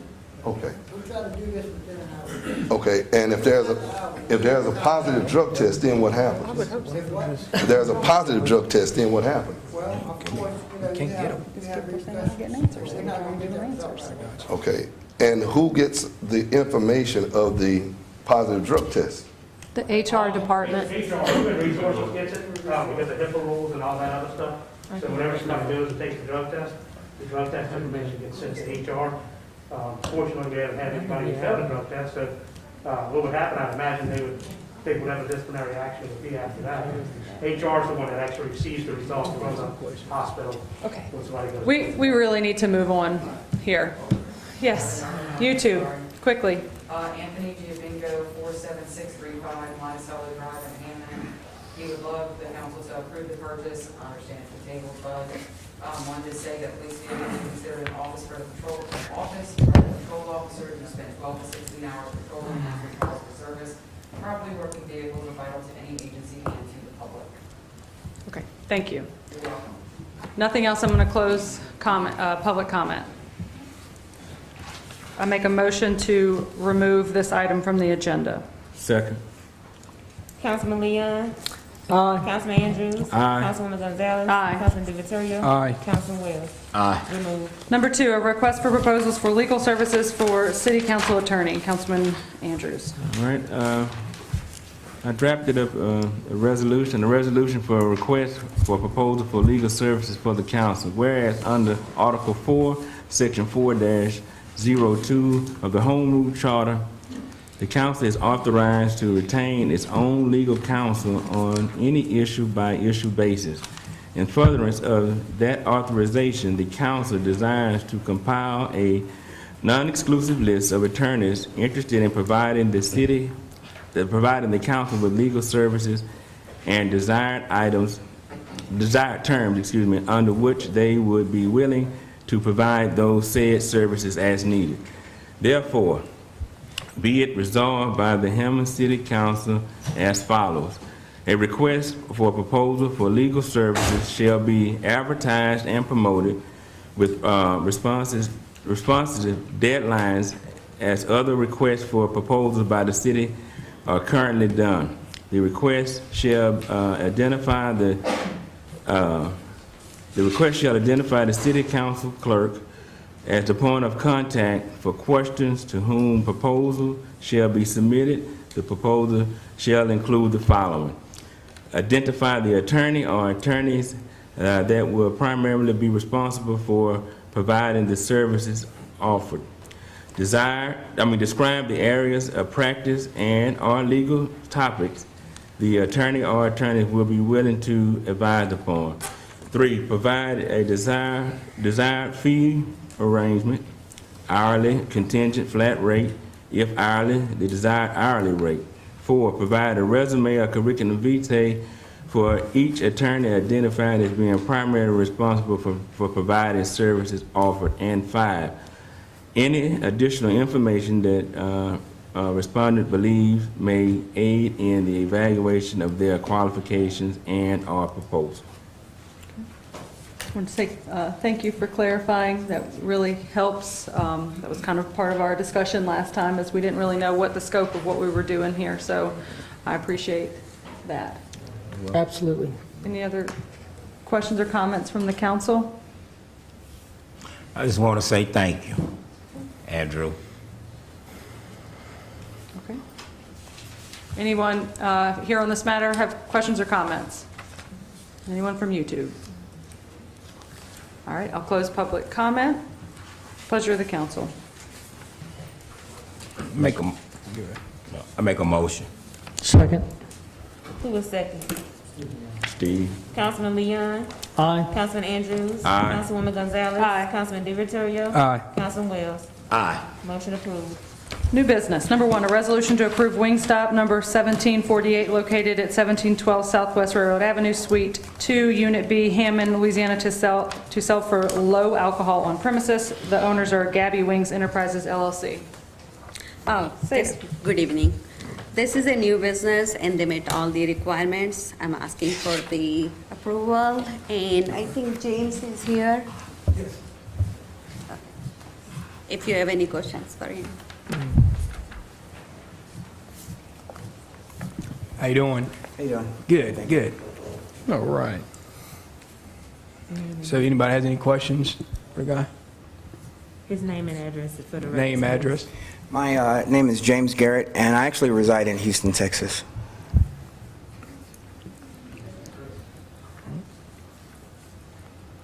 One question. Yes, sir. How long has this business been operating already? That store's been in operation for 3 weeks. 3 weeks. And this is the only other question I have.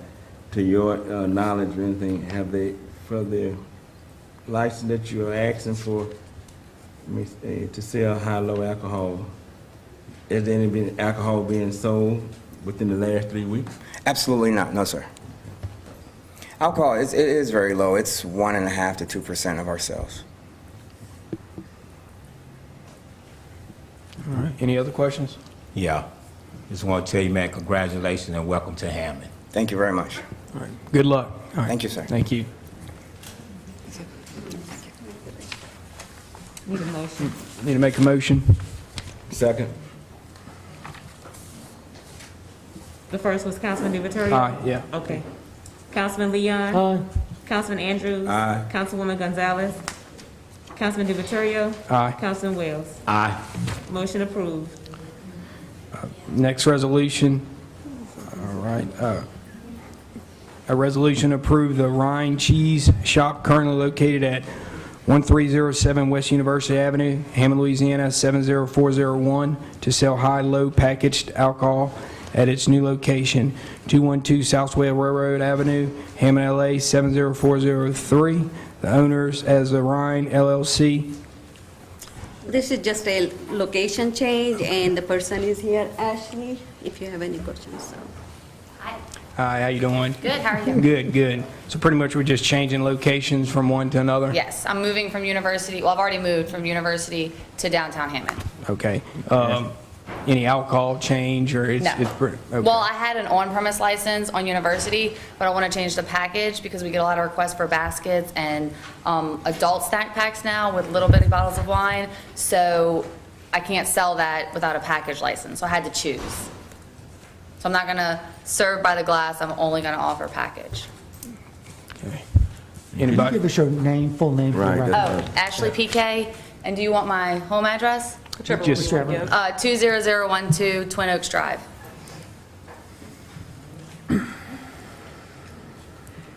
Any other questions from the council? Yeah, Ashley, I have a question. Welcome to Hammond again. Thank you. Anyone else in the audience on this or on YouTube? All right, I'll close public comment. Pleasure of the council. Motion to approve. Second. Councilman Leon. Aye. Councilman Andrews. Aye. Councilwoman Gonzalez. Aye. Councilman DiViterio. Aye. Councilman Wells. Aye. Motion approved. Thank you. Thank you. Number 3, a resolution supporting the submission of an application for reimbursement to the Coronavirus Relief Fund for necessary expenditures incurred in preparation for mitigation of, response to, or recovery from the coronavirus pandemic between July 1st and September 30th, 2020. Charles.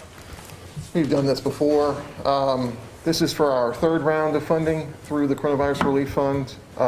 Just as an FYI, to date, we have requested and received over $78,000, almost $79,000 in reimbursement for expenses related to COVID-19. I suspect that this period, which is actually going to be July through September, is probably going to be one of our larger requests. So by approving this, you're basically allowing us to go ahead and request submission or request reimbursement for those expenses for these 3 months. Questions or comments by the council?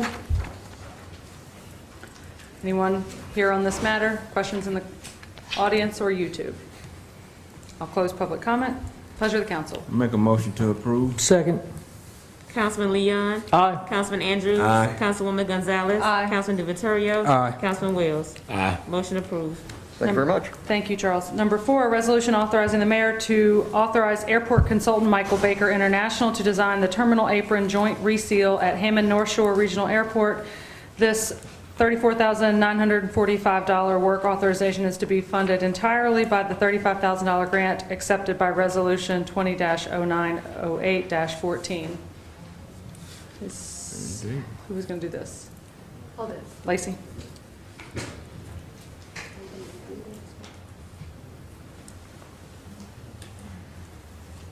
Dave may have been called away to a family situation.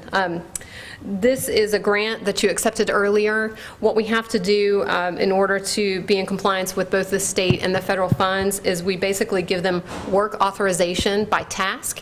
And so the task that they have received totals $34,945, and it is entirely covered by the $35,000 grant.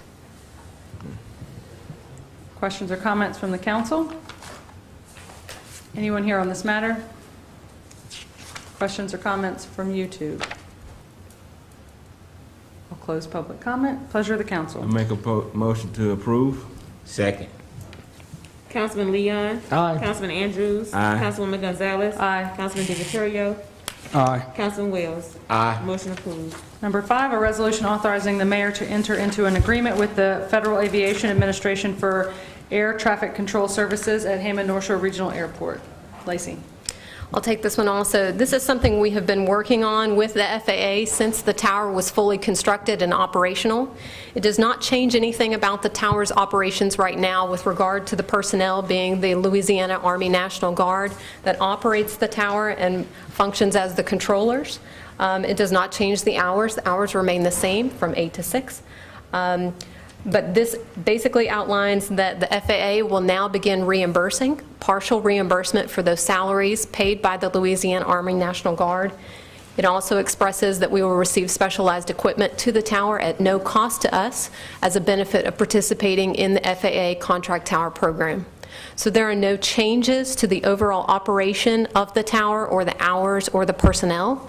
This is a benefit to us and something we've been working on since 2014 when the tower became operational, so that we could receive reimbursement for part of that salary and so that we could receive the similar equipment that is in other towers throughout the nation.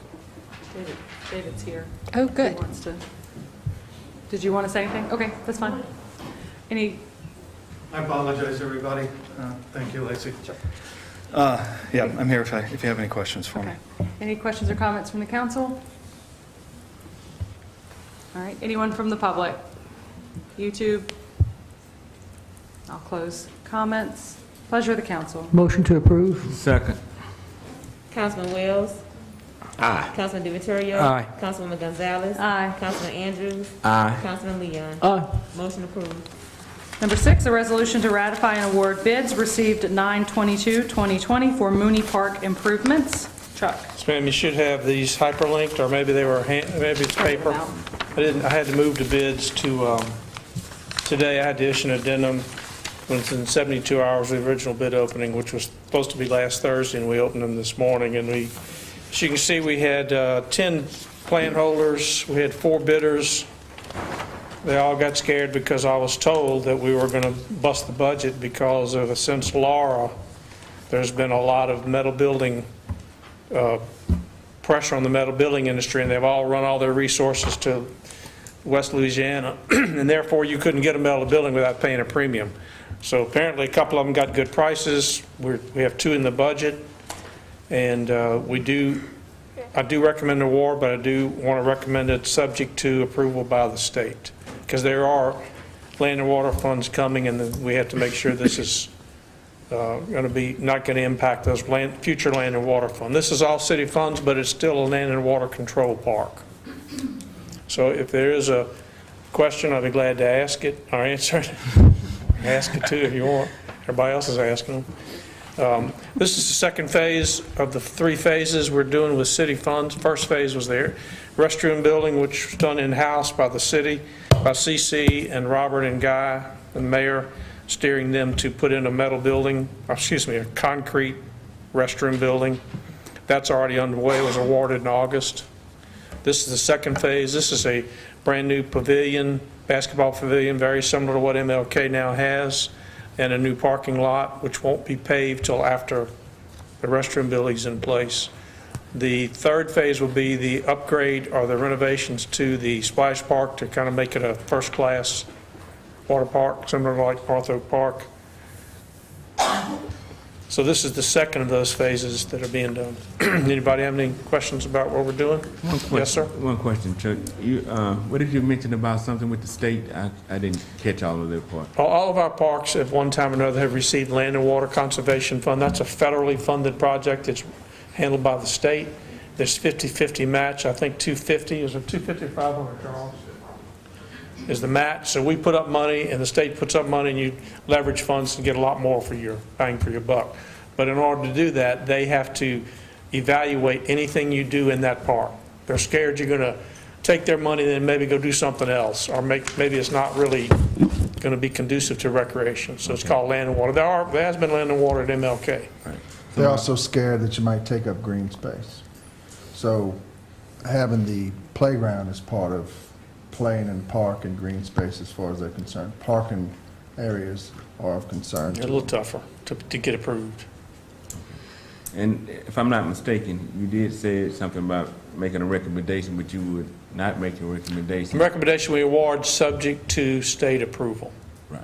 So we have to wait for... Well, when we get if you make that recommendation, the mayor will just wait, and I won't ask him to sign an award till the state comes down and says, you got the green light. They're not putting up any money, but they still have oversight on what we do. I just wanted to make sure I was understanding it. That's what I would recommend, that we award subject to state approval to the low bidder. You notice they're very close, by the way, $8. Yeah. Chuck, just tell us for the record who that company is and what's the amount. I'm sorry. For the record, the low bidder is Wainwright Construction and Maintenance, Inc., and the low bid was $238,800. And if you look on my bid tabulation, which is this big sheet, shows you what all the bidders, every single number, we have bid items, the basketball pavilion, parking lot limestone, the wheel stops, all that's separately bid.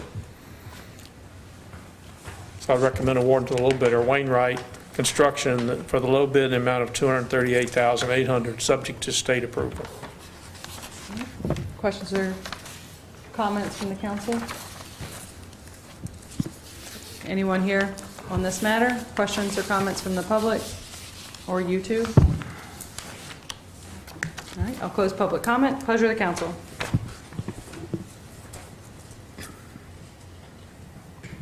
I make the motion. Second. Councilman Leon. Aye. Councilman Wells. Aye. Councilman Andrews. Aye. Councilwoman Gonzalez. Aye. Councilman DiViterio. Aye. Motion approved. Thank you, Chuck. Number 7, a resolution to purchase 100 new body camera packages from Axon Enterprise, Inc. for a total cost of $286,514.40 to be paid over 5 years at $57,302.88 annually. The annual funds will come primarily from police millage and from court-awarded cash if needed. Chief Bergeron. This is a project, actually, kind of started even prior to me becoming the chief. Captain Angela Monastery had started working on it to work on getting a better body camera system for us. Hammond Police Department has been the only department to have body cams within the parish, with the exception of Southeastern for a long time. I believe Meade PD finally has them also. The system we're looking at is the Axon body camera system. We've met with Digital Ally, which is the company that we're currently with, to see what they could offer us, and they just couldn't offer some of the things we needed. One of the things is reliability. Corey Morse can kind of explain a little bit to you, but this is our current body camera system. Our current body camera system comes in 2 pieces. The problem is, and we've seen this experience time and time again, that there's a malfunction in this wire. If there's a malfunction in this wire, the officer believes that it's operating. They believe everything's going right. Going right.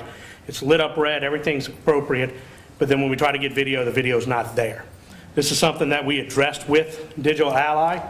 They came back and they put this little bitty, if you want to show them, there's a little bitty plastic piece over it. They said, oh, that'll protect it. That has not. It's continued to cause us problems. We've asked them what they could do as far as the advancement, the storage. And we're going to let Marcus talk on the cloud storage and the problems that we're having currently with the way that Digital Ally allows us. We also met with a company called WatchGuard. WatchGuard's quote came in almost $200,000, actually a little bit over $200,000 more than Axon. Axon is the industry leader as far as body cams go with reliability and accountability. They are currently, state police use them as well as Baton Rouge PD. There's an app to where officers can view only, look at an incident to where they can do it for evidentiary purposes. It can be logged in, it can be sent directly to our reporting system, so it's automatically logged into our reports. Now, I'll let Marcus talk a little bit on why we need it for, I guess, the cloud storage and unlimited storage. Good evening, Council. Good evening. Accountability. Accountability is something we've been talking about for a while now. With the current body cams that we carry now, we've been with Digital Ally for some time now. We've had issues that our IT department has had to do beyond measures to make these things work, to keep them working, and to keep them going the direction that they're going. Currently, we're looking at the Axon body camera because it's not considered, but it is one piece. It's one solid piece. The durability is there. The accountability is there. When it comes to reviewing, it has what we would call a paper trail. Anybody that looks at it lets us know. Anybody that reviews any type of video, it lets us know. If we had to have send anything to courts or anything like that, attorneys or anything like that, we can send links to those people to be able to show a paper trail of this information was sent to them when it's in reference to cases and et cetera. Currently, we use the Digital Ally cameras, which Corey just held up one, which has a lot of moving parts. This one doesn't. It doesn't have any moving parts, matter of fact. One good thing about the current body cams that we have now is that everything is in-house, but we're going to do something even better. We're going to take it and put it in cloud storage, and with that, you've got several things that back it up. You've got the company that actually runs a backup of it, then you have the storage that they're using. Last time we checked, they were using Microsoft servers to back their stuff up. So the security level is there. That's something that the city wouldn't have to pay for. So we don't have to worry about purchasing any new equipment, which currently right now the equipment that we use, we're running approximately 10 terabytes worth of storage. So it limits how much video we can actually have. So then we have to buy DVDs to burn the DVDs and store those DVDs until, if we ever need them or whatever. So the current route, in the long run, it'll be cheaper. And it would also hold people accountable, because now you don't have to worry about worrying if a body cam is going to come on, if it's going to cut off, if this is going to happen with it or that's going to happen with it. In this process, I would also like to touch that for future reference, when we did the research for this particular body cam, we did something to figure out how to make it better across the department as a whole. When I say make it better across the department as a whole, this particular camera here, if a taser's engaged, it kicks on. So we were like, okay, well, if that kicks on for those reasons, that's giving us extra video when needed. So we started looking at them also when it comes to units, police units. So when we do get back on that topic, let's look at the research that we've done on these cameras to help hold people accountable. Councilman Wells asked questions about how did this happen? Was this done or was that done? If we had the video with the equipment that would go in these new units, we would have all of that information also, and it'd be stored on the cloud. So that way, it's unlimited. We don't have limits on the amount of storage that we can put there. So that would assist on answering a lot of questions and leading in a positive direction. Marcus, let me ask a question. You back up, make sure that I correctly. You said if a taser's engaged, it's would automatically. It's made by the same company, Axon. Automatically kick their. So Taser is owned by Axon. Axon sells what they call a SPPM. It's a Signal Power Performance magazine. So we would replace the batteries we currently have on the tasers with these Signal Power Performance magazines, and it would connect the taser itself with the body camera. The body camera itself is constantly recording. So what that means is once I engage that button, turn it on for the first time, it's going to go back up to a duration of 2 minutes. So we're not going to just catch what happens as soon as I turn it on. It's going to catch what happened 2 minutes prior. We could change it from 30 seconds, a minute, minute and a half, all the way up to 2 minutes is what I'm trying to get at. In addition to all those things that Marcus and the chief has spoke about, the body cameras we currently have, the mounting system that we have is a plastic alligator clip. With that being said, in any engagement, in the unfortunate event of a physical altercation, 10 times out of 10 these things break off. It's a little plastic clip, it's going to break off and it just dangles there. Therefore you're catching the ground, you're catching the air, you're catching whatever it catches. With the Axon body cameras, they have several different mounts that comes with the kits that we purchase. The mounts that I most prefer that would be coming with this is a magnetic mount. You actually put one piece behind your vest and the other piece in front of it. You want one piece behind your vest, a shirt, the other piece in front of it. It's a magnet, I believe it's up to 20 pounds, I believe it takes to actually pull it off. And the body camera itself locks into it. Put it in sideways, twist it forward, and it locks into it. Some of the numbers that we can go by, we're going to be purchasing, if we get the opportunity to, 91 of them. We currently have 79 commissioned law enforcement police officers at Hammond Police Department and 12 reserve officers, which would give us 91. So we're looking at purchasing 91 of them. Axon is going ahead and giving us 9 for free to make it an even 100 and have 9 spare. By doing that, that's going to end up saving us $9,049. And in the process of giving us the spare ones, when we spoke, and Sean Mayer is actually here from Axon, he flew in from Phoenix, in case y'all had any questions. But the reason we wanted the extras is because there is a warranty with these cameras. And the big thing we had was if for some reason a camera goes out, what do we have to do? And he says, well, you have to send it back. Well, if you send it back, he said the turnaround is 3 to 4 days to get a new camera. He agreed, we agreed that we don't want to wait 3 or 4 days for somebody to get a new body camera. So that's when he said, well, let's throw in the extra up to the 100. That way y'all automatically got your 100. That's basically a replacement. So if, say, Kip has a body camera and his body camera malfunctions for whatever reason, all we have to do is switch him out. He logs into that system, that body camera, and it's ready to go. We send his back, then they send it back a replacement camera. Right. Cool. And you say if you switch the safety on the taser, it automatically engages the... Correct. As soon as you turn your taser on, not only is it going to turn the body camera on, it's going to turn it on 2 minutes prior to actually turning your taser on. So it's going to catch the events leading up to why we had to draw a taser out, arm it, etc. And eventually, as we get the new vehicles and we purchase the new system, camera system, as Marcus said, and we brought Marcus in because he's obviously the one who knows all the nuts and bolts about the computer stuff and all that. But the body cam, the taser cam, the body cam, the taser, and the dash video will all be synced together. So whether one goes on, two goes on, it all click on and come on together. Right. Like I said, once we get the new vehicles, we're looking into potentially adding the Axon dash cams into it. The Axon dash cams, like the chief just said, once you turn your lights on, it will engage your dash camera, it'll engage your body camera, the whole 9 yards. Same thing goes with the dash videos. It's going to go back up to 2 minutes period.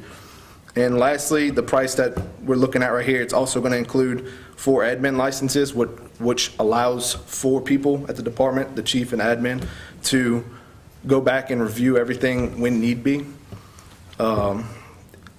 Just like they had said prior, it leaves an audit trail for absolutely everything. So if the chief looks at, let's say, my body camera video, it's going to mark on September 22nd at 8 o'clock, the chief reviewed my body cam footage. And that's review only. Right. That's not no editing. Right. Nobody at Hammond Police Department, nobody in the city of Hammond can do anything with the video. It's all in the cloud. We have access to it at all times, but it's view only.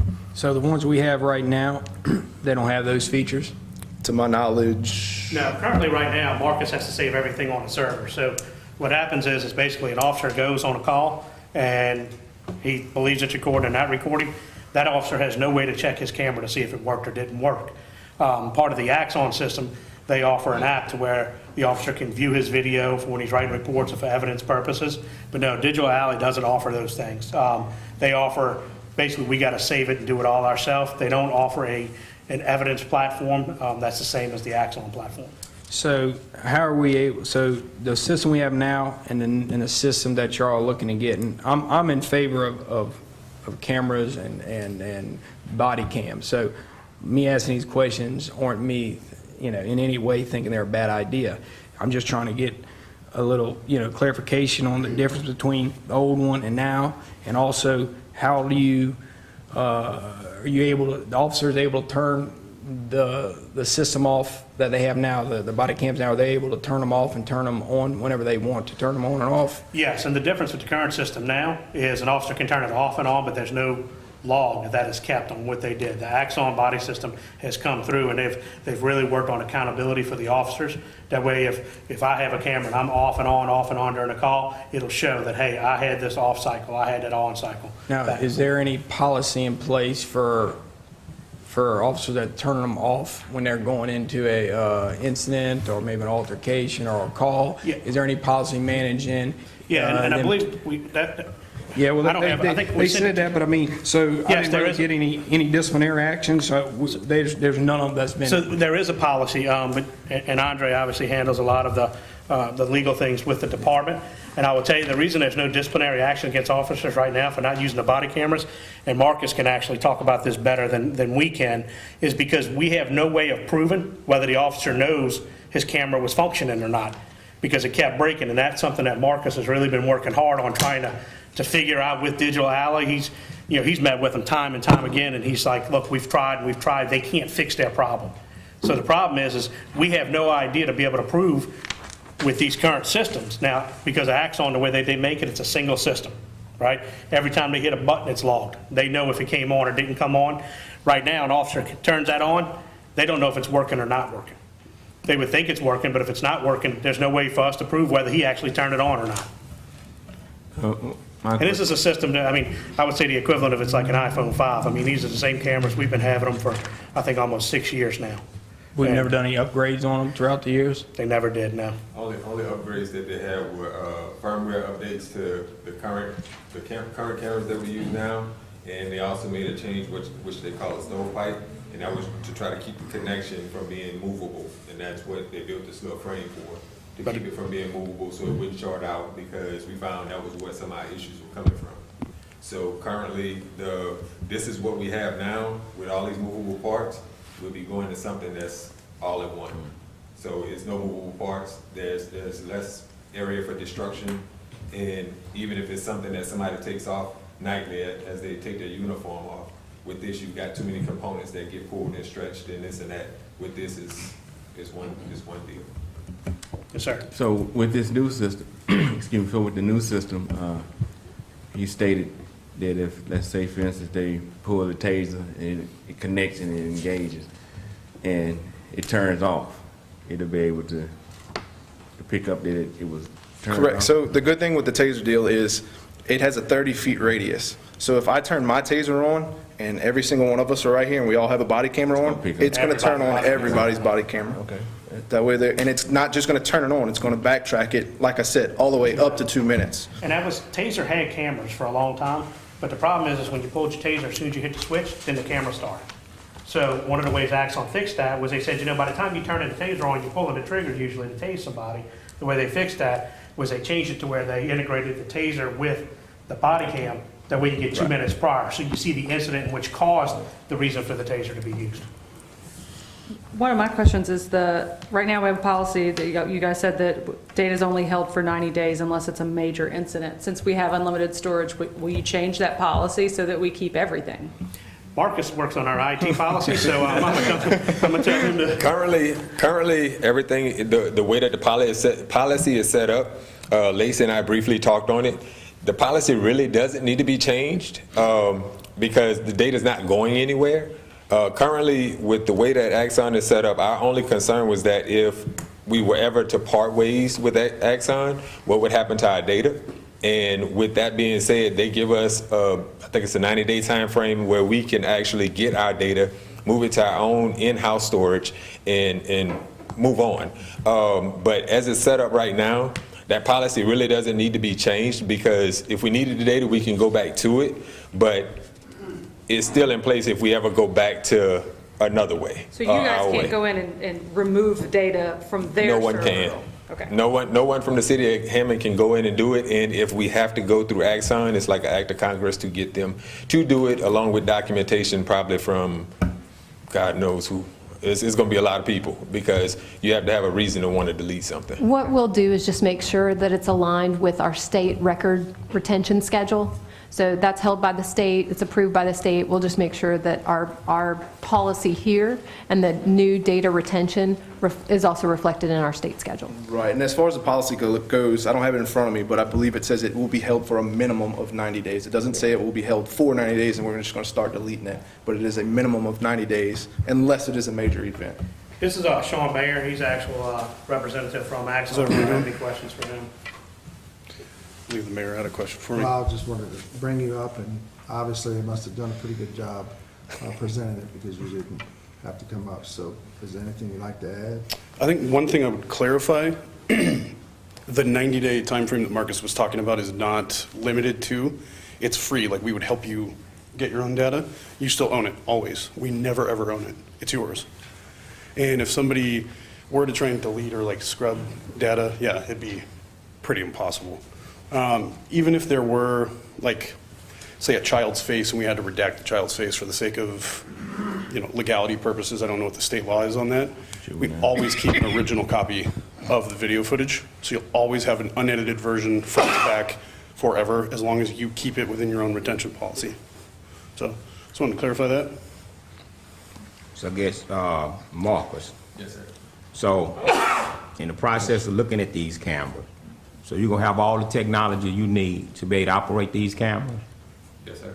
Okay, and I'd heard this here twice. And this what the officer said, if we get the cars. So we get the cameras, and we're gonna get the cars, but if we get the cameras right now, what about the new cars? Will the cameras still work without the new cars? Because I heard the officer say it 2 times, if we get the cars. The cameras, if we get the cameras now, the cameras protect the individual, the person. If we get, in the future, when we get the cars, There will be cameras that will be put in the cars. Now you have a bigger protection. You have the vehicle protected when the vehicle's in travel, when the vehicle's en route to a call. You have the officer within the vehicle protected, and then when he exits the vehicle, he's still protected. And also from a vehicle standpoint, that vehicle camera is going to also record whatever's going on around that vehicle. So we're going to elevate. We're going to enhance it even more once the vehicles come in. And we currently have dash cameras in our cars. The one thing with Axon, and Sean and I discussed this whenever we had our meeting, was making sure that as we purchase cars in the future, that they're going to be able to integrate with the body cams that we have. And absolutely, they will be. They guarantee it with our contract. And actually, in 5 years, they offer you an opportunity to renegotiate a contract to go with an updated camera system. Because as we all know, just like an iPhone, I mean, things are always advancing and getting better. So yes, Devon, the car cameras will still go and work with the body cameras. Let me ask you that real quick before I forget, is you made a point about technology, which it does, every year they do more and more upgrades. This system here, since it's $286,000 and paying over 5 years, in 5 years from now, paying this back, I mean, how easily is it to update and upgrade this system that y'all have to like the new technology that's going to be coming out? I mean, are we just going to have to buy new cameras in 5 years from now or 2 years, or is there a way to be able to upgrade it cost effectively with this new system? Sure. So typically there's two ways that it's done. Either like say you like this system, it's great, it's perfect, you would change nothing, you're impervious to inflation, you can continue to pay this price at again in 5 years. However, let's say you're like, no, I want the latest and greatest, we want to be with the times, we would actually credit you usually around 80% of what you've already paid to purchase that new camera system. So the money doesn't like go in vain, you get credit for it. Have we had that, but was that offered in the last company or Digital Alley? or whatever? With Digital Alley, actually, we spoke with Jana last week, I believe it was in June. We had to purchase 6 more body cameras. With the Axon, we're going to be paying $599 a piece. With the Digital Alley, the 6 we purchased, they were at $629 a piece, so $30 more. And it's the same exact camera as prior. Yeah, it's the same camera we've been purchasing for 5 years. 5 years from now. Without unlimited storage. Right. Without unlimited storage, which is a major thing. And just to shed light on the current storage situation, all of that is done in-house. And right now, if we were to have any issues with that technology, all of that falls on us, which Axon has ways to replicate their backups. So it's nearly impossible to lose anything. So it would mean great to our department, as far as the IT department, to be able to have that equipment, to be able to back things up and have good rapport about producing data. Yeah, so this new system, pretty much when you turn it off or on, you'll be able to accurately tell if an officer turned it off or turned it back on. It'll tell you the weather, it'll tell you the time, everything. It's amazing. And it works. Another good feature that we briefly talked about earlier, that's been something that's been a hot topic within, the things, court cases and things like that. If Hammond has to go to court and they meet, they have to take documents to a meet and do all of these different things. If something is missing, they have to take it there and they have to, produce it and all of this stuff. Well, now they can currently set a link within this application, evidence.com, and they can send that link, and that link, whoever has the username and password, once they log in and they're able to look at the video or look at whatever they need to look at, and it's actually a timestamp saying, hey, such and such looked at it this day, and it gives everything. And on top of that, he was talking about evidence.com. Currently, we use evidence.com as an offline for our tasers. When we do this, or if we do this, it will give us access to allow us to do the tasers online. So all of our downloads that we're currently storing in-house, taking up storage, will now be taking up storage of our unlimited storage online on the cloud. So it's even more data that we're not going to be using, or storage that we're not going to be using. So, Marcus, this question might be for you. How long would it take to train these officers in working these cameras? Well, according to what we've seen with Axon so far, I mean, the man flew in from Phoenix. So he's been dedicated since day one, and he took the time, all that information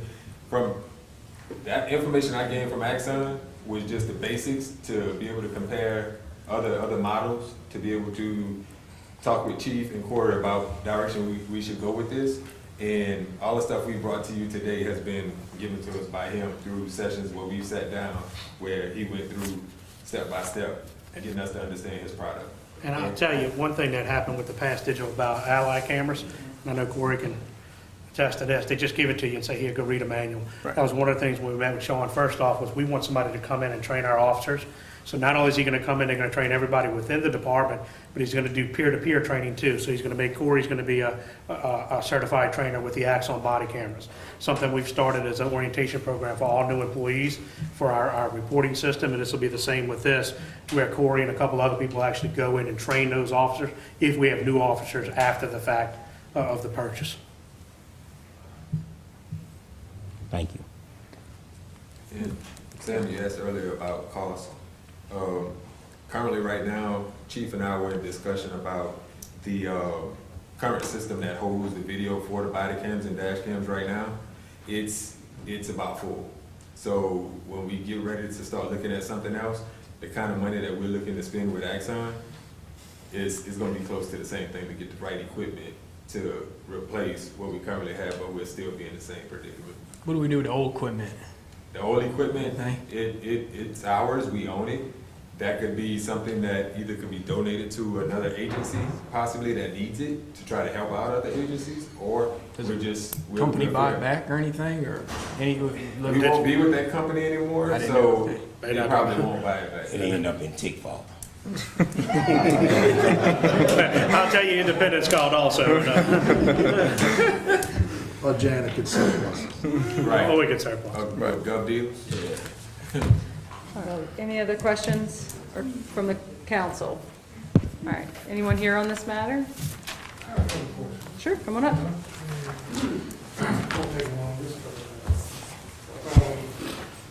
Lamar Marshall, 1104 Rue Chalet.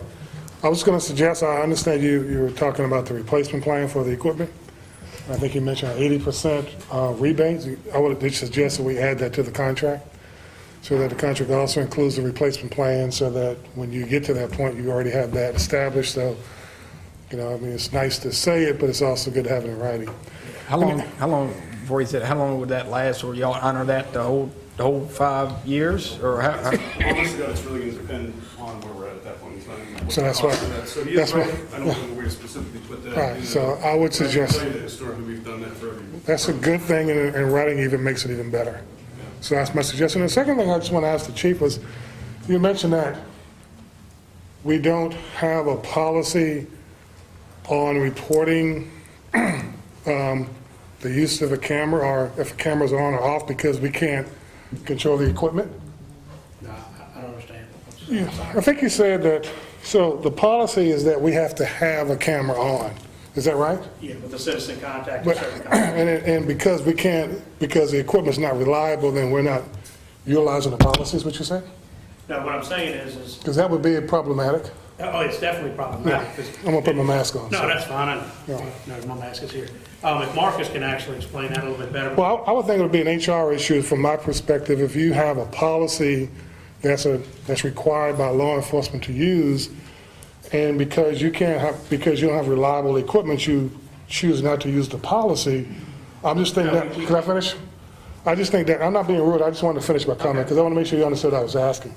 And because it seems to me like in a public space, we're saying that we have a policy that requires a use of a unit, and because we have unreliable equipment, we choose not to implement the policy. That just seems kind of problematic for me, because if I was an officer and I just wanted to not do the right thing, I would just easily just not do it, because there's no reinforcement of the policy. So I would think that it would be incumbent upon us to make sure that we're implementing the policy, and also have reliable equipment. You can't say, I'm not going to use the policy because my equipment's not reliable. That's just my comment. Thank you. Thank you. Thank you. So I didn't say that we don't use the policy, we don't implement the policy. We definitely implement the policy, we tell them to use it. What we're saying is because of the faulty equipment, we've had a hard time taking action against officers because we can't prove, because there's no login, there's no this, there's no that whether they intentionally left their camera off or if they did it. So yes, we do have a policy out there. I will tell you the enforcement of the policy, because of the equipment, that's one of the things that when we originally started. And That's an explosion of liabilities. You don't sit down in public. I agree with you. Which is why we need the new cameras and a better system. Well, I mean, before we probably spent a good bit of money on these camera systems, so I just want to make sure that we don't have another, excuse or anything else about why the new ones aren't going to be working, because they're going to be, it's $286,000. So, when we went and buy other ones, we can't control, see if they're working, the cord's not working, this is not working. So, just want to make sure that, this is pretty, good equipment and the best out there, I guess. So about right when the chief became our chief, we were actually testing them. We tested them for, I believe, 3 months or so, 2 or 3 months. And in those 2 to 3 months, we had absolutely no issues. We've contacted WatchGuard. We spoke with them. We haven't tried out their cameras, but I could tell you by looking at them and fooling with them, actually going hands-on with it, it's not as durable.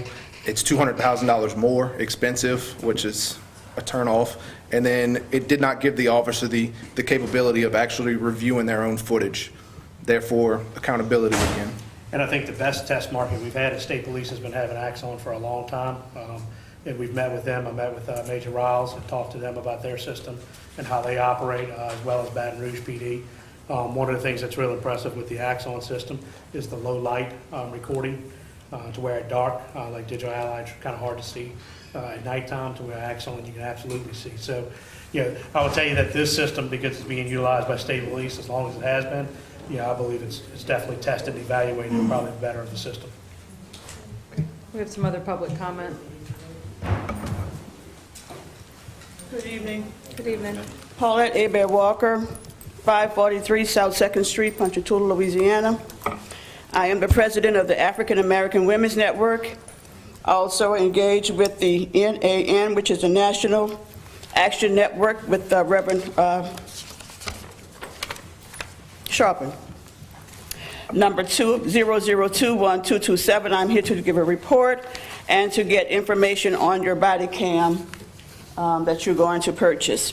I have several questions that I'd like to take back to Reverend Sharpton at the National Action Network. My first question is, how long after an incident will the public or families be able to see the video? So our current system is a public records request that's done, and that goes to the city attorney, and then he makes a determination on what can be released or not released. Okay, and I heard you say that 80%, we need something in, and I heard a person already ask about that one. We need something in writing. Are you requesting, is the council requesting something in writing about the 80% that the police did just mentioned? Well, it was mentioned as a public comment, so we haven't Talking about voted giving on credit it. on it. Right, give me credit for the, 80% credit. I mean, that's certainly something we can add after public comment. Okay, I heard them say there was some problems with the equipment, so my question is, how often is equipment going to be checked? So how will you know if all the equipment So is... actually, Captain Monastery and I, Angelo Monastery on the right, we actually spoke with that, and we talked about that at length today. And we want to implement a plan to where we have an IT person or a records person who he will go through and he'll periodically check each person's individual cameras to see if there is recordings or not. All right, is that at random? Or Yes, is that every 3 months, or? It's going to be random. From June 1st to right now, we've responded to over 9,000 calls. So it would be hard to look at every single call. Okay. We just wouldn't have the manpower to evaluate every single call. Okay, did I hear you say you had extra cameras for backup? We're going to have, if we get this purchased, there will be 9 cameras extra. Okay. That way if one fails or there's something that breaks or an officer some kind of way finds a way to break it, he would have an immediate replacement. So there's a warranty? Yes, ma'am. Okay, and your company is Axon?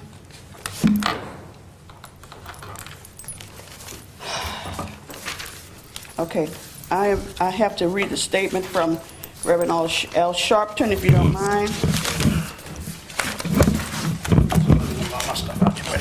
It's okay. I'll be out your way in a minute.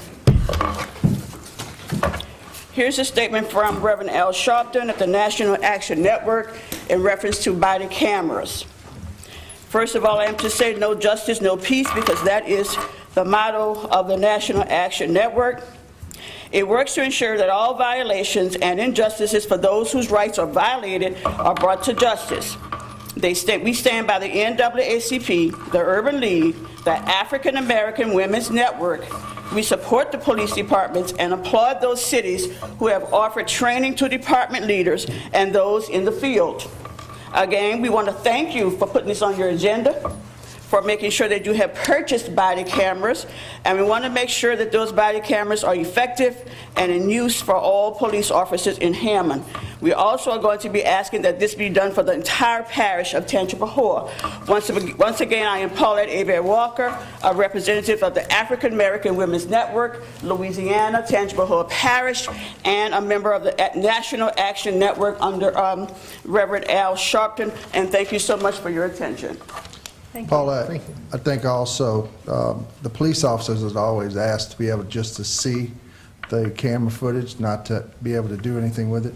But the main purpose was because it helps them with their reports. So coming from them and being able to see the camera footage immediately after a shift, writing a report, I think that'll be much better as well. Okay, well, what I was getting at is that when we have incidents, if a child is shot, or a person is shot, or a person is killed, how long does it take for the parent to see the video? Because more often the video is on television before the people see the video.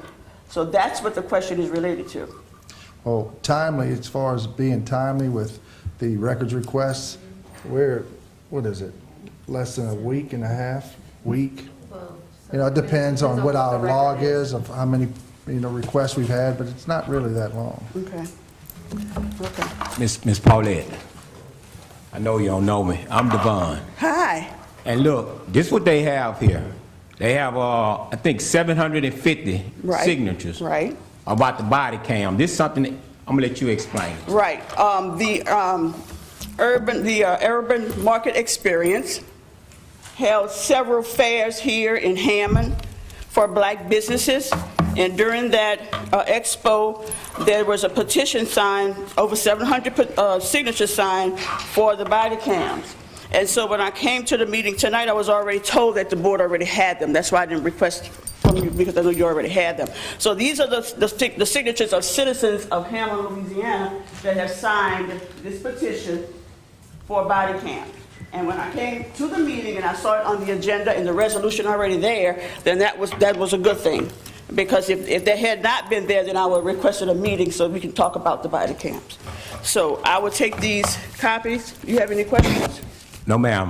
What I'd like for you to do, tell them what date that you started. Sure. This was June 7th, 2020. And I think it ended on that Monday, the day after that, or it's been going on for 2 weeks, I believe. This is a 2-week. I think this expo was 2 weekends. Yeah, it was 2 weeks. Then that's something. So you see that the people in Hammond are very interested in what's going on with the police department, because nationwide we're in the conundrum. We are really in the conundrum because it's a systematic racism problem, and we have to understand that the Black Lives Matter does not mean that only black people are important. What that means is that Black Lives Matter just as a white person's life, or a black boy's life is just as important as a white boy's life. That's what it means. And I think that people in the nation have misunderstood what that fight is about. So with me having 3 sons, 3 grandsons, and 2 great-grandsons, and having to explain to them, when you are stopped by a police officer, you must do A, B, C, and D. But a white parent doesn't have to do that. And that's not fair, because my grandchildren are just as important as your grandchildren. So this is what this is all about. We want to make sure that when incidents occur, that it's recorded safely, recorded securely, and that people are held accountable. Thank you. Miss Paulette, for the record, those signatures, I'd like for you to turn them in to the clerk. Sure. And that's what the city will have a copy of it, and they'll know. I think we made an extra copy too, so that's great. Yeah, that was for me. That'll work. All right. Thank you. Thank you. You're quite welcome. Oh, and our motto I gave it a motto for NAN. Excuse me. I gave it a motto for NAN, no justice, no peace. But I did not give you the model for the African American Women's Network, which is great women do great things. And all the women sitting in here, if you have children, teach them the right things to do. Also, today was voter registration day. So if you haven't done that, you need to get that done. Thank you. Thank you. George Tucker, 44019 Forbes Forum. Chief, you mentioned that you all do have a policy as it relates to having to turn the body cams on. Yes, sir. And you also indicated that although you had a policy, you either have no effort or no way of enforcing it. Is that correct? What I said was we have problems with the current body camera system we have, so it becomes problematic when we want to discipline an officer for not using his body camera, because we're unable with the current system to prove whether or not they actually disabled it, didn't turn it on, so on and so forth. I heard that. So you say you have no way of enforcing. You make no effort to enforce it now. No, I said we don't, right now, we don't have a way to enforce it. So you make no effort. We try to look at it. If you watch it, if you're watching the video and you see, sometimes if you see the video, right, and you can see an officer from another person's body camera, then yeah, we can enforce it that way. But if it's just me on the side of the road and I turn it on and I believe it's working, or I say, hey, I turned it on, I believe it was working, then there's no way for us to prove that. How long has it been that bad? I'm gonna tell you, it's been that bad for a while, and that's why, What's a while? I can tell you at least a couple of years, several years. Several, Probably. 3, 4, 5 years? Yeah. Okay. And has there been any effort to make the public know that they really don't have any protection? These cameras don't really have any way of protecting them for what may happen to them if there's a question as to what happened between them? So prior to me being a chief, I can't say anything on that. I have not, hold on, let me speak. I have not said anything to the public, but we started working on, and we picked up from what Captain Monistate was working on, so we could try to get the system that is gonna hold everybody accountable. But the public doesn't know that what they're counting on, there isn't any way to enforce the discrepancy between what may be said by a citizen versus a police officer. I would say that the vast majority of public records requests that come in that are requesting body camera footage are fulfilled by body camera footage. That's a different question. And I didn't even ask about. I understand, but I'm trying to say, I guess, that the majority of video is present. It's there. It's working. How do you know that? I know that based on all the requests that we have come in. Okay, but I mean, I'm not trying to get into it, but you don't know that. You don't know what you're talking about now. You just know that the requests get satisfied. We're talking about the cameras and the number of them working and the fact that there has been information given that there is no way to enforce it. So the question was, and it was just a simple question, is the public aware?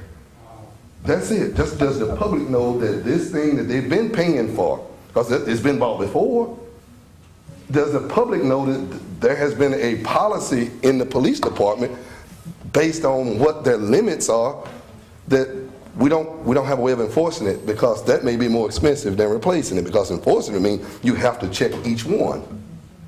You would have to go back and literally do the homework that is troublesome to do because sometimes they don't work. Am I accurate? Can I share something with you, Mr. Tucker? No, I'm not saying for a technical. I'm just talking policy. I'm gonna explain the process that leads to that will help you understand, I think, a little bit better. No, I understand the problems. I'm talking about the policy. Right. That's not something I would, and I appreciate you can clear that part up. But the part that I'm asking about is if there is a policy that the police department is responsible for, not the efficiency and the efficacy of these apparatuses. There is, I'll find out tonight that there's an open knowledge that these things don't work and that we can't enforce them, and I'm not going to go through the problem of trying to enforce them because a lot of them we can't prove whether they did or didn't. Is that accurate? You can't prove it, so you don't try to enforce it. What I will tell you is that when there's a complaint, we go through the body cameras and we look at it. And if we can prove that the officer did something wrong in his body cameras, then yes, we'll take disciplinary action. And as Lacey said, that most of the public records requests that come through our investigations, that there is body camera.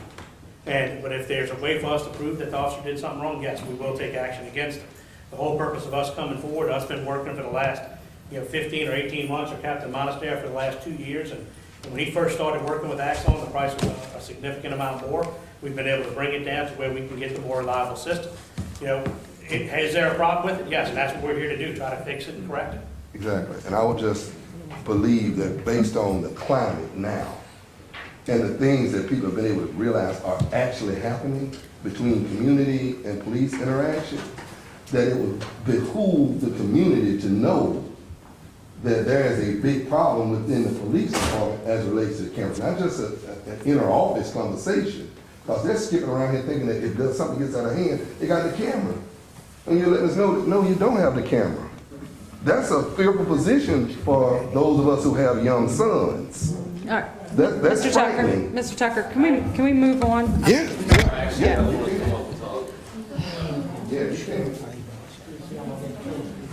My name is Corey Ube, 706 South Orange Street, Hammond, Louisiana. I'm up here just calling to see, on those body cams y'all have right now, where do you turn it on and off at for the police officer?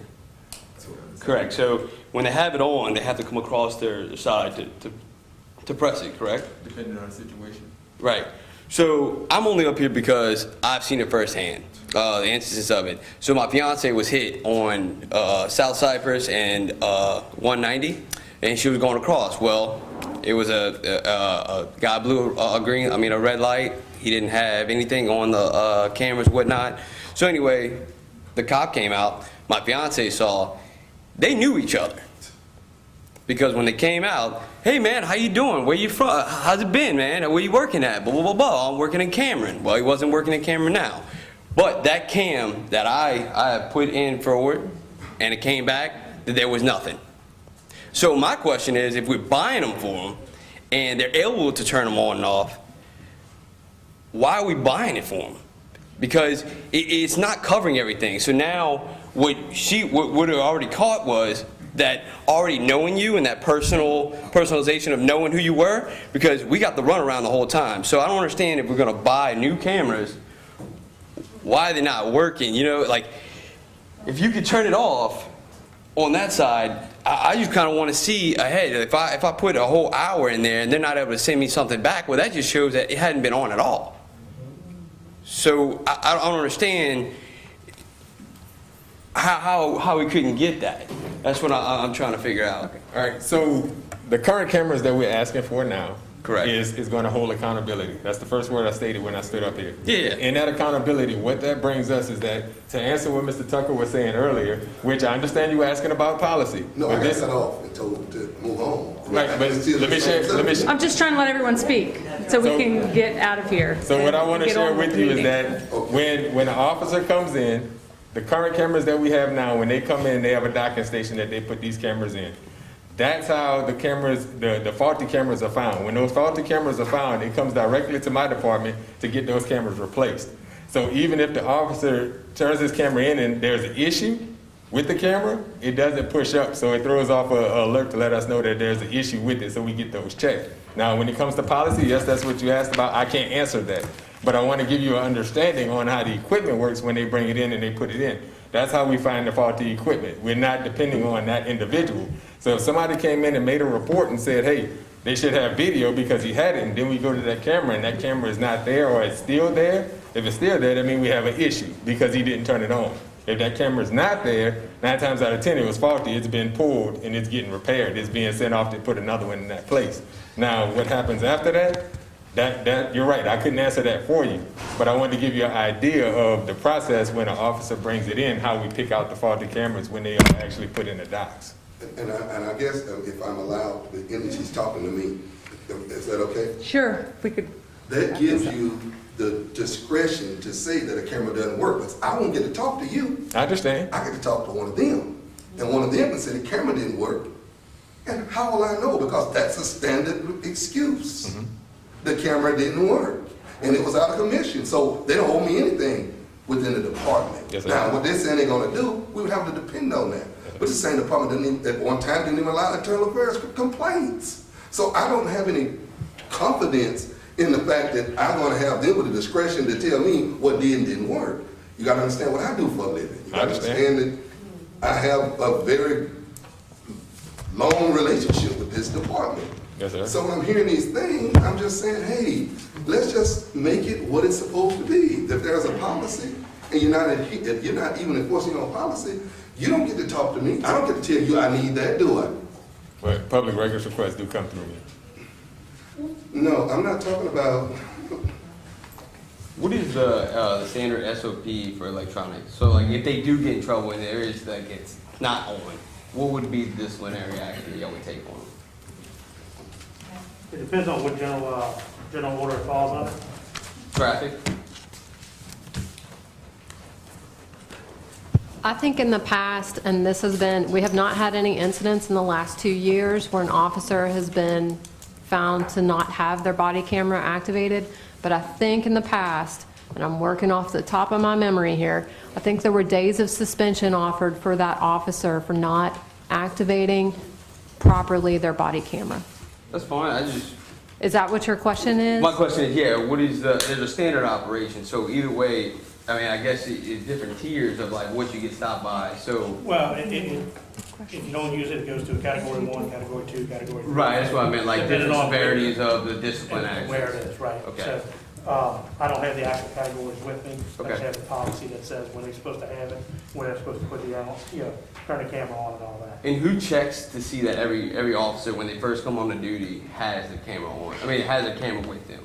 That's the shift supervisors. Shift supervisor, they have a checklist, they go through them and they make sure they all have them? Yeah, it's their responsibility to make sure that their people are equipped when they get to work. Okay, and those are only turned on by the officer, correct? Correct. Like, they don't run 24/7, because y'all can't, I understand now you can't Yeah, there's keep up with that. there's no camera mid-range. that runs, 24/7. Correct, so now, if it was on, you wouldn't see any kind of snap action or anything, to where it should at least came on at some part. You know what I'm saying? 'Cause there is a bunch of working movement parts. I mean, I'm just assuming whenever they taught how to use them, press down, make sure it's clicked in, just like a charger would be, and then go from there.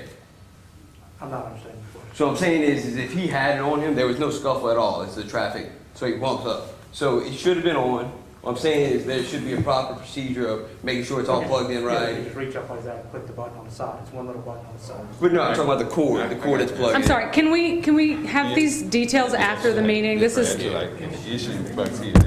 Marcus, Corey, Chief. Can you continue this after the meeting if you need to? We've got to move on. Any other questions or comments about the purchase of these body cams? Anything from YouTube? We'll close public comment. Pleasure of the council. 1 second, please, 1 second. And the reason I'm stopping it right now, because, okay, we about to purchase these cameras, or we not about to purchase them, but yet we still got a problem. And if we don't answer these questions now, and we turn around or table this, or put it on hold, or vote for it, them questions will never get answered, that they trying to find answers to. So, my opinion, we still need to answer these questions. Yeah, we know it's late, but still in all, these questions need to be answered. If not, the public don't even need to be here, and we just start voting on it. But I think that what we've been hearing is there's a problem with the current system, and we've been given many, many reasons why this new system is better. That's my appreciation of it. Yeah. So we're fixing a problem. We may not have answers to the things that have happened in the past, but maybe some of this purchase provides a better way of doing things and more transparency, which is what everybody wants. I have a question. It's the previous person. They just want to know if there's preventative maintenance. I guess this would be for you. Is there preventative maintenance required for the new campus? So, can you go up to the area? Thank you. And I don't have the exact numbers in front of me, but the cameras break at such a low rate because we made them so rugged. Any cop in here will probably laugh, but they all tell me, if you think something can't be broken, give it to a cop, they'll find a way. So we made them waterproof. They're shock resistant. We used to actually throw them against the wall in demos to show people how strong they are. I do it all the time. That's not just something people say, I do it. I've slammed it on the ground. It doesn't even have a scratch on it. They have a very low rate of failure. So, yeah. Wanted to ask this about that buyback, about the upgrade with 80% put towards. Can we add that to this resolution here? Is there a way, Andre, that we just add that clause, make sure it's in writing in the contract or whatnot? That's not a yes or no I can answer right this second. In here, I would have to actually talk to Well, someone. we can have it contingency on there? You can, when you approve the contract, you can provide. I just want to if make the sure contract resolution's provides- passed with a contingency on that little clause being in there. So the only thing I would ask is if we're going to look at something like that, we need to look at, we have two different parts kind of this contract. One of them is a camera, right? And the other one's of cloud storage. One thing I've learned from Marcus, and Marcus can kind of tell you a little bit more, cloud storage goes at different prices from different years, right? It goes up or down, probably just goes up, I would think, huh, Marcus? So it would be hard, if we say we want an 80% buyback, what are we doing at 80% buyback on? Because understand that a lot of this is the evidence.com that we're paying for, the cloud storage and all that. The actual price on the cameras are $5.99. No, he was saying that 80% of what we're buying, what we're spending could be used to upgrade to different software, different. Not software, hardware. Okay, different hardware throughout the 5 years or whatnot. So I just wanted to make sure that we're paying it over 5 years. I mean, technology kind of improves pretty rapidly these days. So I just wanted to make sure that, that's honored, or, we can make sure we focus on that. So I was wanting to have that in the contingency of being honored. So, yeah. Yeah, you can send an amendment to me, I can have my legal review it as far as a credit towards like future purchases of hardware, but it would not apply to software and storage. And I can also say we decreased storage by about 40% this year from last year, so we're actually not going up in storage pricing. Cloud storage is becoming pretty popular, so it's a lot less expensive.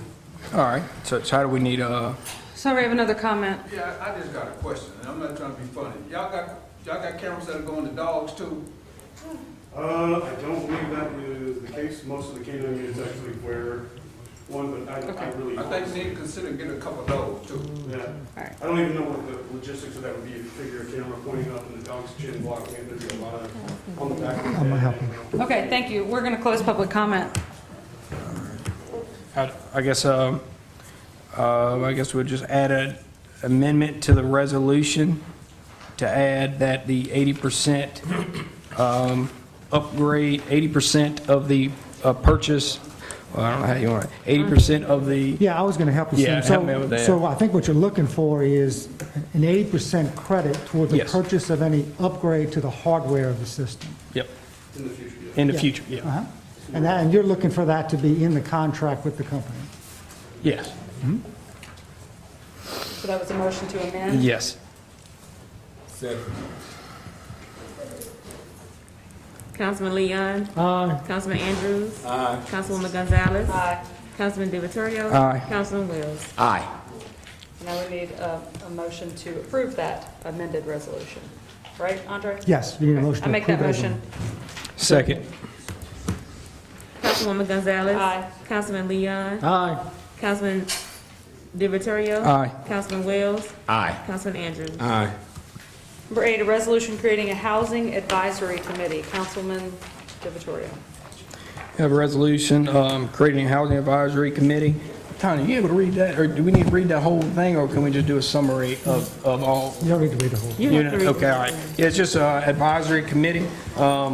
We've had other, public, went a public hearing that kind of brought some attention to the needs of housing in our area, and maybe some different zoning possibly in certain areas. I reached out to senators and representatives, and they all seemed they were interested in it. So it's a board of 16 members, and I think this will help get the city of Hammond involved, of residents that live in Hammond, to help out and get a committee and get all their opinions and looking at things and see if there's any needs of improvement in certain areas, and looking at all the information. I got with Andre over the last month or so to go over some recommendations, and we kind of came up with this. Anybody from the public here want to say anything about the advisory committee?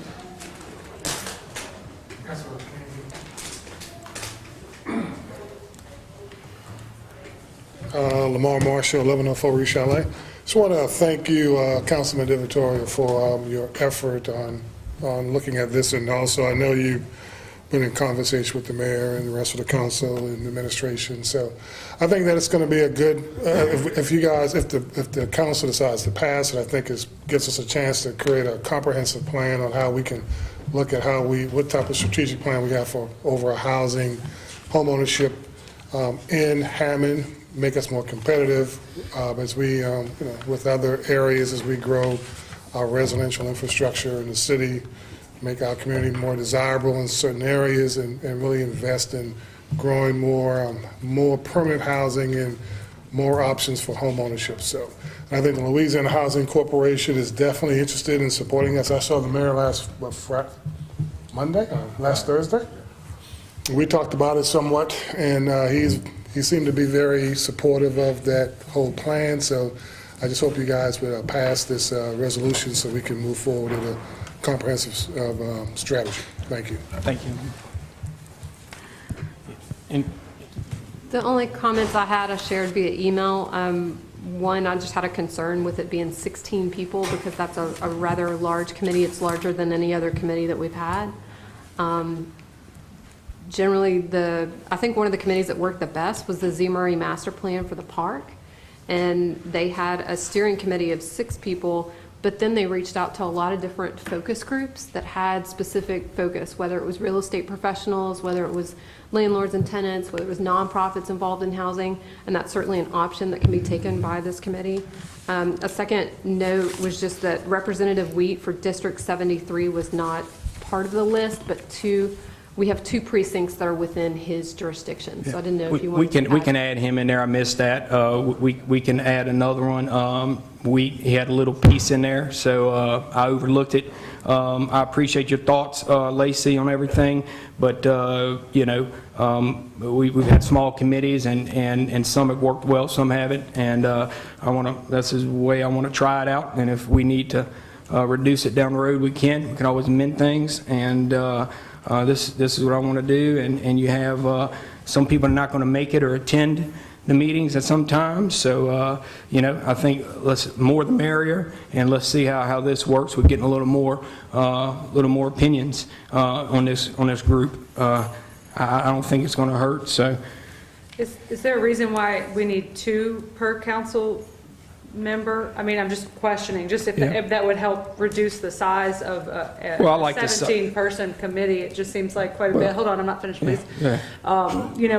We did the census committee, and I think that only 2 people actually turned in names for that. So I'm just a little concerned about filling such a large committee of 17 people, and where are they going to meet? There were some issues with YouTube. I think that Andre has an amendment regarding whether people can participate digitally, and I agree. I think 16 people is a lot of people. The Zamuri Pool Committee was a lot, and I remember people commenting how difficult it was to get things accomplished in such a large committee, and this is about double that. Small 120. Sam, ask you a question. How many people you want on there? The amount I have on the resolution. All right, thank you. That's what I have. That's what I sent, and I make the motion to adopt. Sam, I have one more question. So, just a question. Yeah, go ahead. Who's going to champion this? I mean, are you taking this on? Well, yeah, I mean, our resolution, I'll take it on, yeah. I've worked on it for the last couple of months, so why not? That's all I need to know. There you go, man. Sam, let me just address the question about the way I had suggested is that the meetings be open to the public, because it's a public committee that we're forming. And the meetings may be held by remote technology, because we want as many people as possible to look at it.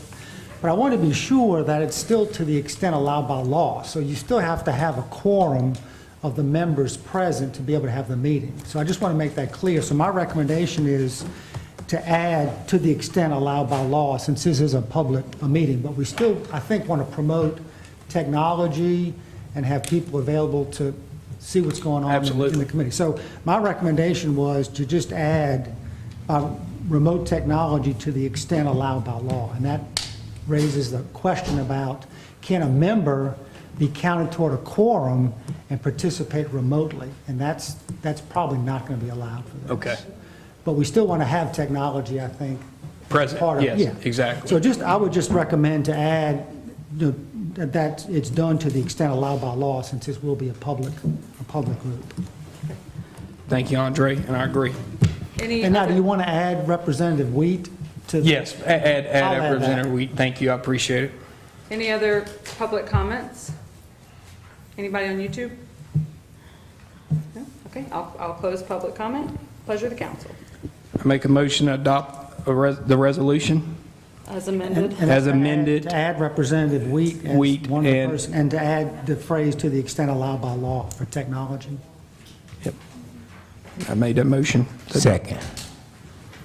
Councilman DiViterio. Aye. Councilman Wells. Aye. Councilwoman Gonzalez. Aye. Councilman Andrews. Aye. Councilman Leon. Aye. Okay. Final adoption of an ordinance. Number one, final adoption of an ordinance to adopt the following adjusted millage rates, and they are hereby levied upon the dollar of the assessed valuation of all property subject to ad valorem taxation within said corporate limits of the city of Hammond for the year 2020 for the purpose of raising revenue. Any comments? Pleasure of the council. Make a motion to adopt. Second. Councilman Leon. Aye. Councilman Andrews. Aye. Councilwoman Gonzalez. Aye. Councilman DiViterio. Aye. Councilman Wells. Aye. Number two, final adoption of an ordinance to increase the millage rates but not in excess of the prior year's maximum rates on all taxable property shown on the official assessment roll for the year 2020, and when collected, the revenues from said taxes shall be used only for the purpose, specific purposes for which said taxes have been levied. Said millage rates are set forth in the agenda. Any comments? Pleasure of the council. Make a motion to adopt. Second.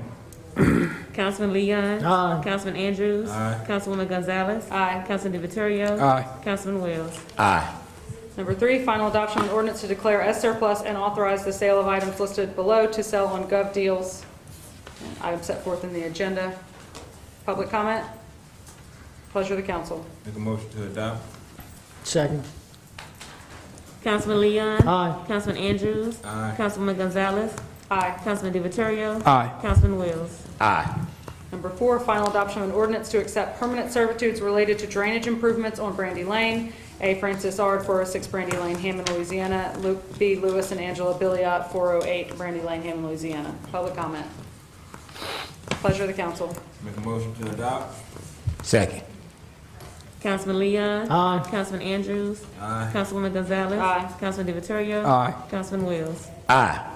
Number five, final adoption of ordinance regarding use of the Hammond Rail Spur for a minimum fee of $350 per rail car. Public comment. Pleasure of the council. Motion to adopt. Second.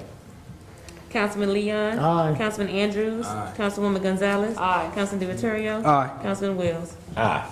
Number six, final adoption of an ordinance to accept the rededication of a portion of Parker Boulevard right-of-way and acceptance of a one-year performance bond letter of credit in the amount of $10,000 for the construction of an L turnaround at the north end of Parker Boulevard located at the intersection of a 19-foot alley in accordance with survey by Andrew N. Fowler dated 1/18/2020, recommended approval by the Planning Commission. Public comment. Pleasure of the council. Make a motion to adopt. Second. Councilman Leon. Aye. Councilman Andrews. Aye. Councilwoman Gonzalez. Aye. Councilman DiViterio. Aye. Councilman Wells. Aye. Introduction of an ordinance. Number one, introduction of an ordinance for a rezoning request by Best Team in Town LLC of a lot being the west 2/3 of the northwest 1/4 of Block 4 of the Iowa Addition located at 600 and 602 East Morris Avenue in accordance with survey by Brett Martin from RM2 to MXC. Recommended approval by the Zoning Commission. Tracy. We're asking you guys to introduce this tonight and set it for public hearing at the next council meeting. This property is on East Morris Avenue, probably about 2 or 3 blocks this way. I think it's on the corner of Olive. Yeah, South Olive. It's been recommended by the Zoning Commission to rezone this property to mixed-use commercial, and the master plan is in support of that as well. Anyone here on this matter? No one on YouTube? Andre, do we need to amend it because it has that introduction of an ordinance, introduction of an ordinance? It says it twice. I think it's okay. Okay. Pleasure of the council. Make a motion to introduce. Second. Councilman Leon. Aye. Councilman Andrews. Councilwoman Gonzalez. Councilman Deverio. Aye. Councilman Wells. Public hearing is set for October the 13th. Number 2, introduction of an ordinance to 1, accept the dedication of Covington Ridge subdivision infrastructure improvements. 2, approve final subdivision, Lot 1 through 17, CA1, CA2, CA3, all in accordance with final plat and as built plans by McLennan Taylor, Inc. 3, accept a 2-year maintenance bond in the amount of $51,110.80. And 4, accept a 1-year performance bond in the amount of $336,040. 5, accept a 1-year performance bond in the amount of $25,000. Recommended approval by the Planning Commission with the following conditions. 1, final approval from Sewer District for lift station test. 2, final approval for city street light test. We're asking Made that shorter? Yeah, no. So we're asking you guys to do 5 things here as are listed. The subdivision's been developed and completely developed except for the street light test. The street lights have been installed, but they haven't actually been turned on yet to make sure they work at night. We're anticipating that to be done before you accept all this work. The sewer district has, that first condition has been satisfied. They've tested the lift station and has given us the approval from the sewer district. Do we need to take that out of the, no, just say it at the meeting? Okay. So the sewer, be with the sewer district for that subdivision, and the water, who's the water with? Water's with the parish. With the parish too? Okay. Anyone here on this? Anybody on YouTube? Pleasure of the council. Make a motion to introduce. Second. Councilman Leon. Aye. Councilman Andrews. Councilwoman Gonzalez. Councilman Deverio. Aye. Councilman Wells. Aye. Public hearing set for October 13th. Thank you. Take just a second before I call motion to adjourn. Second. All in favor, say aye. Aye.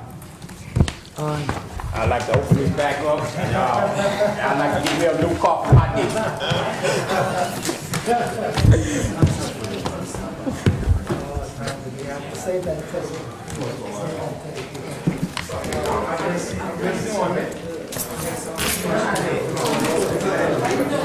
Oh, sure. I know.